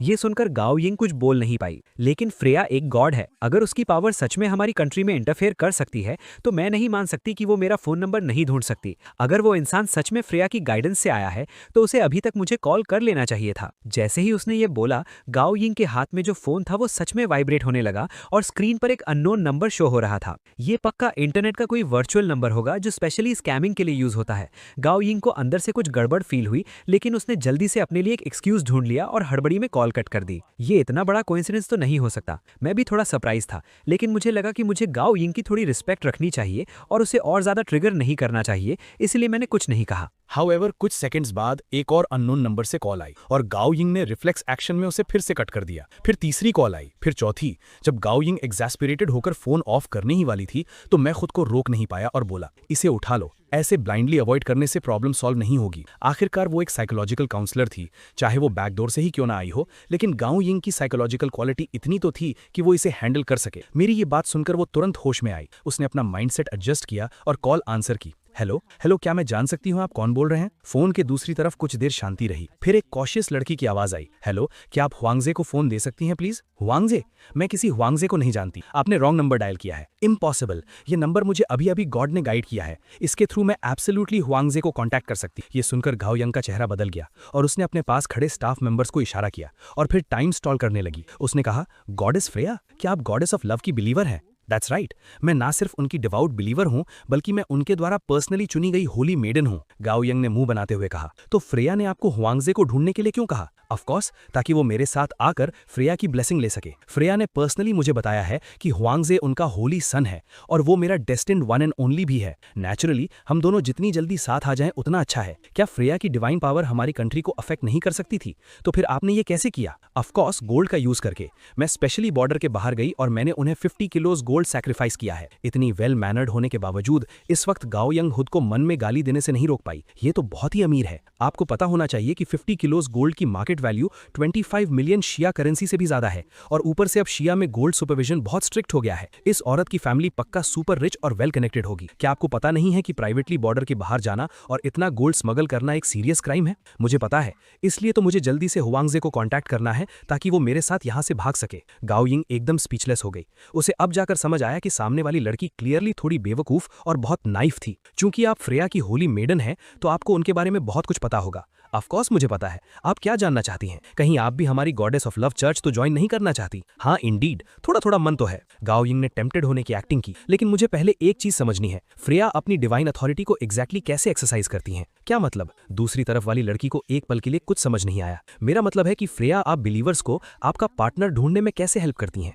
क्या वो बिग डेटा का यूज करती हैं या कुछ और? सामने वाली लड़की और भी ज्यादा कंफ्यूज लग रही थी। सोचिए, फ्रेया गॉड ऑफ लव है तो पक्का उनका फेथ बहुत वाइड स्प्रेड होगा और उनके कम से कम tens of millions of believers तो होंगे ही। इतने सारे लोगों को हैंडल करना ऑब्वियसली एक टेरिफाइंग वर्कलोड है। तो मैं जानना चाहती थी कि क्या उनके पास कोई मैसिव डेटाबेस है और क्या वो big data marriage match making के लिए कोई स्पेशल एल्गोरिथम यूज करती हैं? किसने सोचा था कि ये सुनते ही दूसरी तरफ वाली लड़की इंस्टेंटली भड़क जाएगी। यू हेरेटिक, तुम्हारी हिम्मत कैसे हुई फ्रेया पर क्वेश्चन करने और उन्हें ब्लास्फीम करने की? मैं फ्रेया को तुम्हारे इन ब्लास्फीमस वर्ड्स के बारे में जरूर बताऊंगी और उन्हें कहूंगी कि वो तुम्हें श्राप दें कि तुम जिंदगी भर सिंगल रहो और तुम्हें सिर्फ स्कम बैग्स ही मिले। इतनी विशेष? मैं तो बहुत डर डर गई। क्या फ्रेया की चॉइस सच में इतनी खराब है? तुम इतनी पेटी हो फिर भी उन्होंने तुम्हें होली मेडन चुन लिया। हाँ, मैं होली मेडन हूँ, मैं होली मेडन हूँ। मैं गुस्सा नहीं कर सकती। मैं तुम्हारी वजह से पागल होने वाली थी और अपना मेन काम ही भूल गई। मिस, मैं यहाँ हुआंगजे को ढूंढने आई हूँ। क्या आप प्लीज मुझे उसे कांटेक्ट करने में हेल्प कर सकती हैं? I am sorry. गाओयिंग उसे दोबारा रिजेक्ट करने ही वाली थी, लेकिन अचानक उसे मेरा रिमाइंडर याद आया और उसने सिर उठाकर मुझे क्वेश्चनिंग आइज से देखा। मैंने अपना सिर ना में हिलाया। गाओयिंग, तुम्हारे इस क्वेश्चन ने मेरे दिल को भी छू लिया है। गॉडेस ऑफ लव एग्जैक्टली अपनी डिवाइन अथॉरिटी को कैसे यूज करती हैं? लोगों की मैरिजेस अरेंज करने के लिए उनका स्टैंडर्ड और बेसिस क्या है? क्या वो अपीयरेंस, नॉलेज, वैल्यूज, पर्सनैलिटी और बाकी फैक्टर्स का कॉम्प्रिहेंसिव कंसिडरेशन करती हैं, या फिर ये रैंडम एलोकेशन है? क्या वो डायरेक्टली अंडरलाइंग डेटा को टैम्पर करके लोगों के माइंड और एस्थेटिक व्यूज को कंट्रोल और चेंज कर देती हैं और फोर्सफुली दो लोगों को मिला देती हैं? मैं जितना इसके बारे में सोच रहा हूं, मुझे ये सेकंड पॉसिबिलिटी ही ज्यादा लग रही है, और मुझे लग रहा है कि ये गॉडेस ऑफ लव उतनी रिलायबल नहीं है जितना लेजेंड्स में बताया जाता है। मुझे सामने वाले इंसान से बात करने में कोई इंटरेस्ट नहीं है। ये देखकर गाओयिंग नेचुरली बहुत खुश हुई। आई एम सॉरी, यहाँ हुआंगजे नाम का कोई नहीं है। आपने रॉन्ग नंबर डायल किया है। नॉर्मल ऑपरेशन के हिसाब से उसे तुरंत फोन कट कर देना चाहिए था, लेकिन प्रॉब्लम ये थी कि टेक्निकल डिपार्टमेंट ने अभी तक उस लड़की की इन्फॉर्मेशन और एड्रेस ट्रैक नहीं किया था। इसीलिए गाओयिंग को उसके साथ एक और राउंड आर्ग्यू करना ही था। इम्पॉसिबल। मैंने अपनी आंखें बंद करके नंबर प्रेस किया था, तो रॉन्ग नंबर कैसे लग सकता है? पक्का तुम ही वो बैड वुमन हो जो मुझे उसे कांटेक्ट करने में हेल्प नहीं करना चाहती। हुआंगजे को ढूंढने वाली लिटिल सिस्टर, क्या तुम्हारे दिमाग में सच में कोई प्रॉब्लम नहीं है? आंखें बंद करके प्रेस किया हुआ नंबर सही कैसे हो सकता है? तुम्हें नहीं पता, मैंने आंखें इसलिए बंद की थी क्योंकि तभी मैं फ्रेया की डिवाइन पावर की गाइडेंस फील कर सकती थी। ये ऐसा ही है जैसे उन्होंने पर्सनली मेरे लिए नंबर डायल किया हो। ये सुनकर वहां आए हुए डिंग शुए वन का चेहरा भी थोड़ा ग्रेव हो गया। उसने कभी एक्सपेक्ट नहीं किया था कि गॉडेस ऑफ लव की पावर सच में बॉर्डर के अंदर इफेक्ट कर सकती है, और गाओयिंग भी इनएक्सप्लिकेबली थोड़ा अनईजी फील कर रही थी। तभी उन्होंने फोन के दूसरी तरफ से आवाज सुनी। इसलिए जल्दी से हुआंगजे को फोन दो, वरना मुझे तुम्हारे साथ इम्पोलाइट होने पर मजबूर होना पड़ेगा। मैं इंडीड एक हुआंगजे को जानती हूँ, लेकिन मैं उसे कॉन्टैक्ट करने में तुम्हारी कोई हेल्प नहीं करने वाली। क्यों? अगर मेरा एटीट्यूड तुम्हारे लिए खराब था तो मैं अपोलोजाइज कर सकती हूँ। आई एम सॉरी, मैं तुमसे रिक्वेस्ट कर रही हूँ, प्लीज मेरी हुआंगजे से बात करवा दो, प्लीज। ये सुनकर गाओयिंग ने अपना सिर उठाया और मुझे देखा और फिर कोल्डली रिप्लाई किया, क्योंकि वो अब मेरा बॉयफ्रेंड है। मैं तुम जैसी होम रेकर को उससे कैसे मिलने दे सकती हूँ? इम्पॉसिबल। तुम झूठ बोल रही हो। मैं उसकी गर्लफ्रेंड हूँ। ये फ्रेया ने खुद डिसाइड किया है। मुझे फ्रेया के नाम से मत डराओ। मुझे यूए लाओ ने चूज किया है, और तुम्हारी फ्रेया की अथॉरिटी हम शाह के लोगों पर काम नहीं करती। गुड, तो तुम जानबूझकर मुझसे पंगा लेना चाहती हो ना? कोई बात नहीं। ट्रू लव पहाड़ों और समुद्रों को भी पार कर सकता है, और मैं तुम्हें बता दूंगी कि मैं क्या कर सकती हूँ। ये सुनकर गाओयिंग भी इनएक्सप्लिकेबली गुस्से में आ गई। इतना वेट करने की कोई जरूरत नहीं है। तुम अभी अपना नाम बताओ, हम टाइम और प्लेस फिक्स करते हैं और सीधा ऑफलाइन पीके करते हैं। क्या तुम में हिम्मत है? ये सुनते ही दूसरी तरफ वाली लड़की भी फायर्ड अप हो गई। मैं कभी अपना नाम नहीं छुपाती। मेरा नाम वेन है। लेकिन इससे पहले कि वो अपनी बात पूरी कर पाती, कॉल अचानक डिस्कनेक्ट हो गया। मैंने हैंग अप नहीं किया है। वेट करते हैं, देखते हैं कि वो दोबारा कॉल करती है या नहीं। फिर वो टेक टीम के हेड की तरफ मुड़ी। ये सिग्नल एक कंप्लीटली अननोन एल्गोरिथम का यूज करके स्पेशली एनक्रिप्ट किया गया है।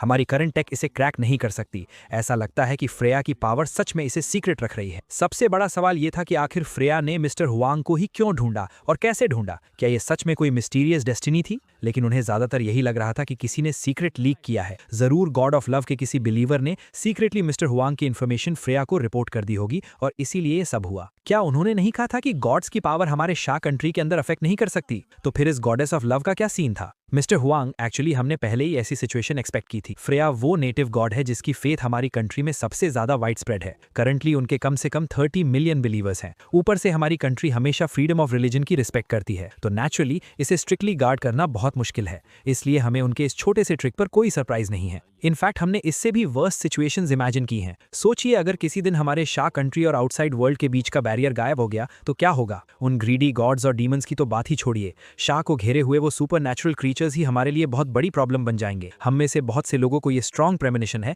कि ये बैरियर देर सवेर गायब हो जाएगा और इसमें ज्यादा टाइम नहीं लगेगा। इसलिए हमें हमेशा वर्स्ट के लिए प्रिपेयर रहना होगा और जल्द से जल्द फुल प्रिपरेशंस करनी होंगी। रात तक गॉडेस ऑफ लव की उस बिलीवर का कोई कॉल नहीं आया। प्रॉबेबली फ्रेया को कुछ गड़बड़ फील हो गई थी और उसने अपनी बिलीवर को इस सुसाइडल हरकत से रोक लिया था। इस टाइम तक ज्यादातर स्टाफ अपना काम खत्म करके जा चुका था और मैं रात में अकेला स्टार गेजिंग कर रहा था। मैं साउथ वेस्ट स्काई में एक डिम स्टार को देख रहा था। कहा जाता है कि वही फ्रेया श्रेया का डिवाइन पैलेस है। देखते देखते मुझे सडनली फील हुआ कि मेरी आई साइट उतनी तेज नहीं है। मैं आसमान के स्टार्स भी क्लियरली नहीं देख पा रहा था। ये तो एक एस्ट्रोनॉमिकल टेलीस्कोप से भी बुरा था। आपको पता होना चाहिए कि सुपरनैचुरल क्रीचर्स का अपनी बॉडी पर एक्सट्रीमली स्ट्रांग कंट्रोल होता है। मे बी अगर मैं अपनी अटेंशन बॉडी के किसी पर्टिकुलर पार्ट पर हाईली कॉन्सेंट्रेट करूं तो मैं अपनी स्ट्रांग विल से वहां के हर एक सेल को मॉडिफाई और रीअरेंज कर सकता हूं, जिससे वो ऑर्गन और भी स्ट्रांग बन जाएगा। सिर्फ रेटिना की फोकल लेंथ एडजस्ट करनी है, ये इतना मुश्किल नहीं होना चाहिए, राइट? ये सोचते ही मैंने बिना टाइम वेस्ट किए अपनी आंखें बंद की और फोकस करना शुरू किया। मेरी कमांड के साथ एक massive amount of electric charge मेरे हार्ट से निकला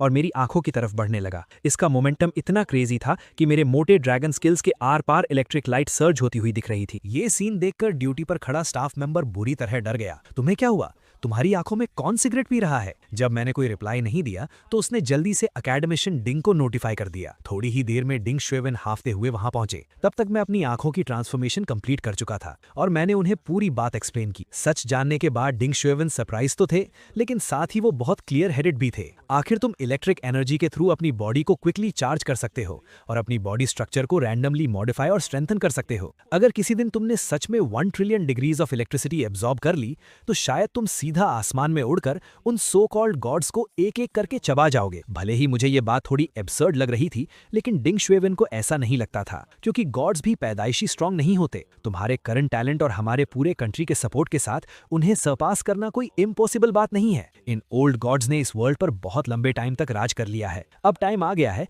कि हम शिया के लोग एक नया ऑर्डर एस्टैब्लिश करें और यहाँ के मास्टर्स बने। अगले दिन ऑडियंस का favourite programme approaching the giant dragon schedule के हिसाब से ब्रॉडकास्ट हुआ। आज मुझे कैमरे पर आए 8 दिन हो चुके थे। इस टाइम के दौरान मेरी स्क्रिप्ट एक डिस्ट्रक्टिव और गुस्से वाले ड्रैगन से बदलकर एक काम, रैशनल और डोसाइल जायंट ड्रैगन में चेंज हो गई थी। ऑफिशियल स्टोरी ये थी कि स्टार्टिंग में ईविल गॉड के कर्स की वजह से ब्लैक ड्रैगन का माइंड कंफ्यूज हो गया था और वो गुस्से में था। लेकिन अब डोमेस्टिक लॉज की प्रोटेक्शन की वजह से ब्लैक ड्रैगन का कर्स वीक हो गया है और उसकी सैनिटी वापस आ गई है। इसके साथ ही ऑफिशियल्स ने पब्लिकली ये भी रिवील किया कि ब्लैक ड्रैगन के अंदर क्यूरियोसिटी है और उसे हमारे कंट्री की सिविलाइजेशन, टेक्नोलॉजी और कल्चर में स्ट्रॉन्ग इंटरेस्ट आने लगा है। इसीलिए वो लोग उसे रिक्रूट करने का प्लान बना रहे हैं। ये आइडिया सुनते ही नेटिजन्स खुशी से पागल हो गए। जायंट ड्रैगन्स कभी स्लेव्स नहीं बन सकते अनलेस उन्हें फ्री खाना और रहना मिले। ये ऑब्वियसली बहुत रीजनेबल बात थी, लेकिन कुछ नेटिजन्स का ये भी मानना था कि ब्लैक ड्रैगन अनटेमेबल है। उसे रिक्रूट करना एक टिकिंग टाइम बॉम्ब की तरह है। जो हमारी रेस का नहीं है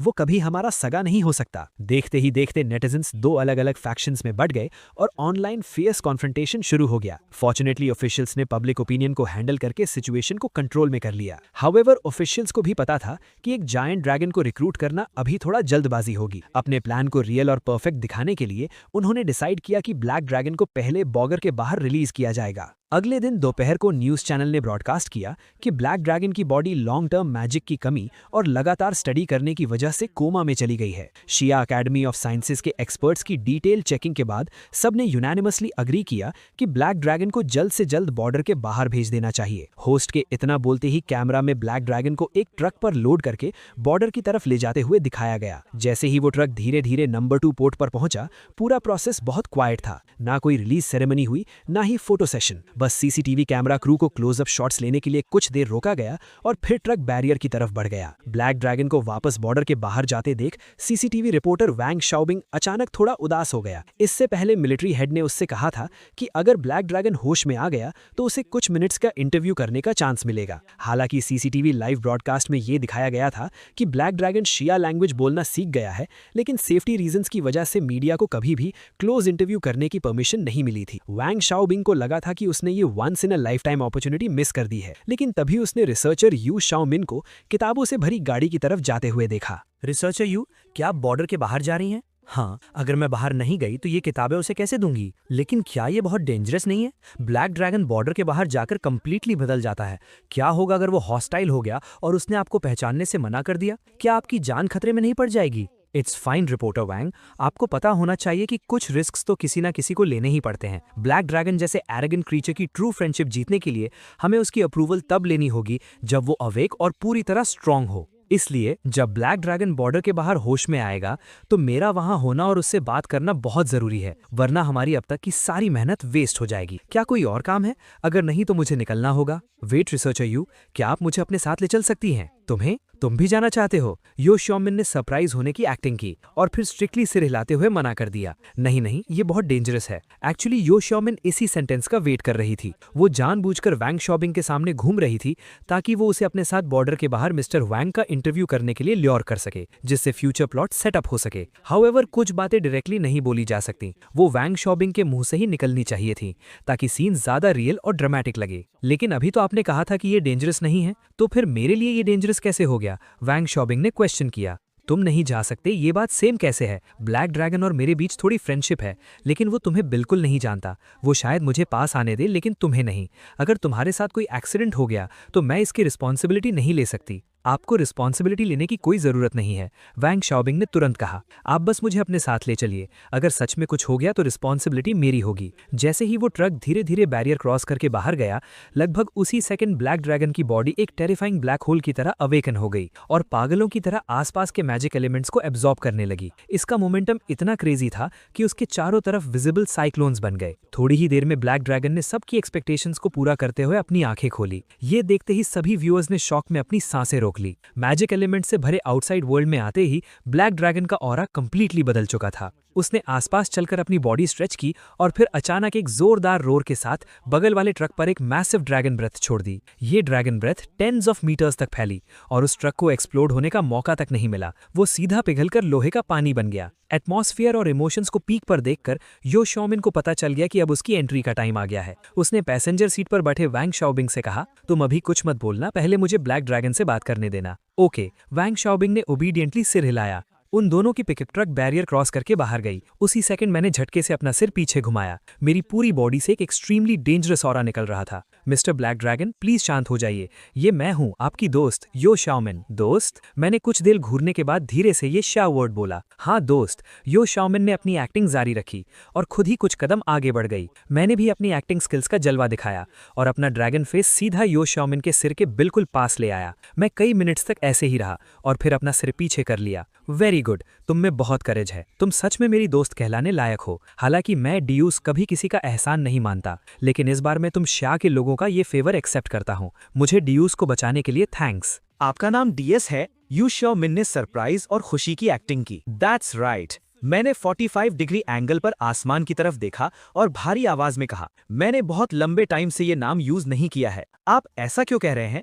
यू शाओमिन ने परफेक्टली टाइम करते हुए पूछा। क्योंकि स्लेव्स को अपना नाम रखने का कोई हक नहीं होता और मैं पूरे 300 सालों तक एक ईविल गॉड का स्लेव बनकर रहा था। आई एम सॉरी मेरे दोस्त, मैंने गलती से तुम्हारा सैड पास्ट याद दिला दिया। इट्स फाइन, मुझ में इतनी टॉलरेंस तो है ही। हालांकि तुम शिया लोगों की कुछ बातों से मुझे बहुत गुस्सा आया था, लेकिन आखिरकार तुमने मेरी जान बचाई है और तुमने जायंट ड्रैगन होने के नाते मुझे एनस्लेव या कैद करने की कोशिश नहीं की। उल्टा तुमने मुझे पूरी रिस्पेक्ट और फ्रीडम दी है, इसलिए मैं तुम्हारी इस फ्रेंडशिप को हमेशा याद रखूंगा। आप ऐसा सोचते हैं, ये जानकर बहुत अच्छा लगा। डीएस, ये हमारी शिया कंट्री के सीसीटीवी रिपोर्टर वैंग शाओबिंग हैं। ये सच में आपका एक इंटरव्यू लेना चाहते हैं, क्या ये ओके है? मैंने झुककर वैंग शाओबिंग को ध्यान से देखा। ओके, तुम्हारी शिया एक ग्रेट कंट्री है जिसने मुझ पर एहसान किया है। ये मेरी रिस्पेक्ट डिजर्व करती है। हेलो मिस्टर डीएस, मैं सीसीटीवी रिपोर्टर वैंग शाओबिंग हूँ। आपसे मिलकर बहुत खुशी हुई। मिस्टर डीएस, हर कोई आपके ओरिजिन के बारे में जानने के लिए बहुत क्यूरियस है।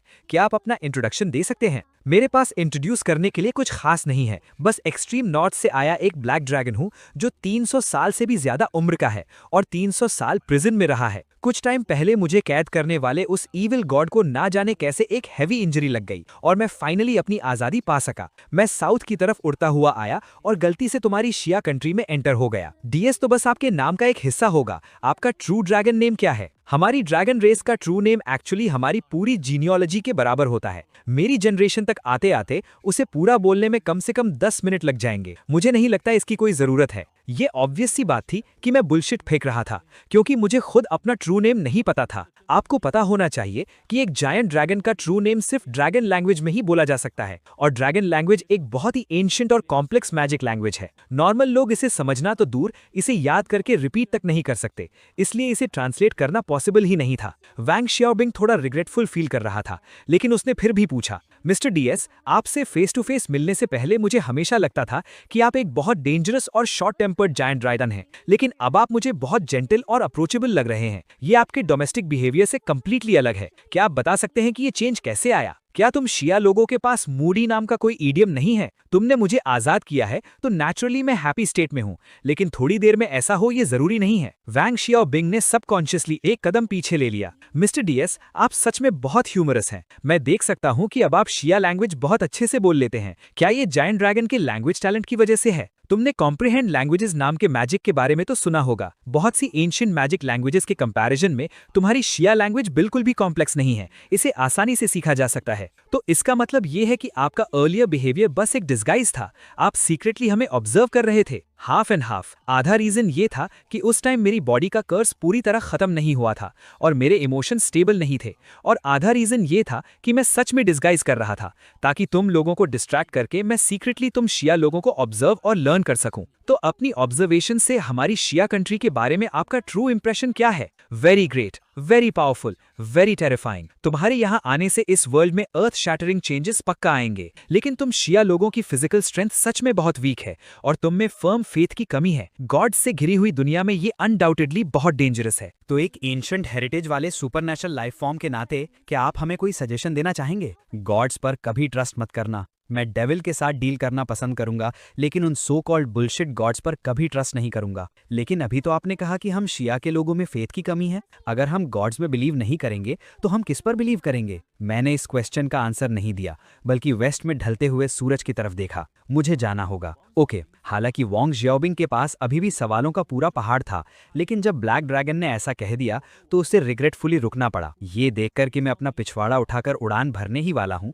यू जियाओमिन सही टाइम पर भागते हुए आई। 1 मिनट रुको डायस, मैंने तुम्हारे लिए गिफ्ट तैयार किया है। मैंने देखा कि तुम्हें स्टडी करना बहुत पसंद है, राइट? इसलिए मैंने तुम्हारे लिए hundreds of books specially select की हैं। ये सब हमारी अर्थ सिविलाइजेशन की क्लासिक बुक्स हैं। मुझे पक्का यकीन है कि तुम्हें इनमें से कुछ जरूर पसंद आएंगी। तुम बहुत थॉटफुल हो। मुझे टच्ड होने की एक्टिंग करते हुए यू जियाओमिन को देखकर नॉड किया। मुझे तुम्हें ये बुक तो स्पेशली रेकमेंड करनी ही है। मुझे यकीन है कि तुम्हें ये बहुत पसंद आएगी। ये कहते हुए यू जियाओमिन ने दास कैपिटल नाम की एक बुक निकाली। जायंट ड्रैगन को रिक्रूट करने के अर्ली प्लॉट का ये एक छोटा सा क्लाइमैक्स था। ब्लैक ड्रैगन पहली बार रेवोल्यूशनरी आइडियाज के कॉन्टैक्ट में आएगा, उसमें स्ट्रॉन्ग इंटरेस्ट डेवलप करेगा और धीरे धीरे एक डिटर्मिन्ड रेवोल्यूशनरी जायंट ड्रैगन बन जाएगा। लेकिन इसी हिस्टोरिक मोमेंट पर एक एक्सीडेंट हो गया। मेरी आंखों की पुतलियां अचानक सिकुड़ गईं और इससे पहले कि मैं बी केयरफुल चिल्ला पाता, मैंने डायरेक्टली एक फियर्स ड्रैगन ब्रेथ छोड़ी और यू जियाओमिन को उड़ाकर दूर कर दिया। लगभग उसी टाइम ढलने वाला सूरज अचानक एक इंटेंस लाइट के साथ चमक उठा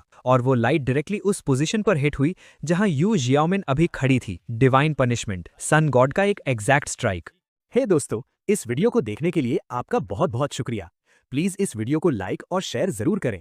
अगर आप चाहते हैं कि हम इस कहानी को जारी रखें तो प्लीज इस वीडियो को अपना पूरा सपोर्ट दें और ऐसी ही नई नई स्टोरीज के लिए चैनल को अभी सब्सक्राइब कर लें। मिलते हैं अगले वीडियो में।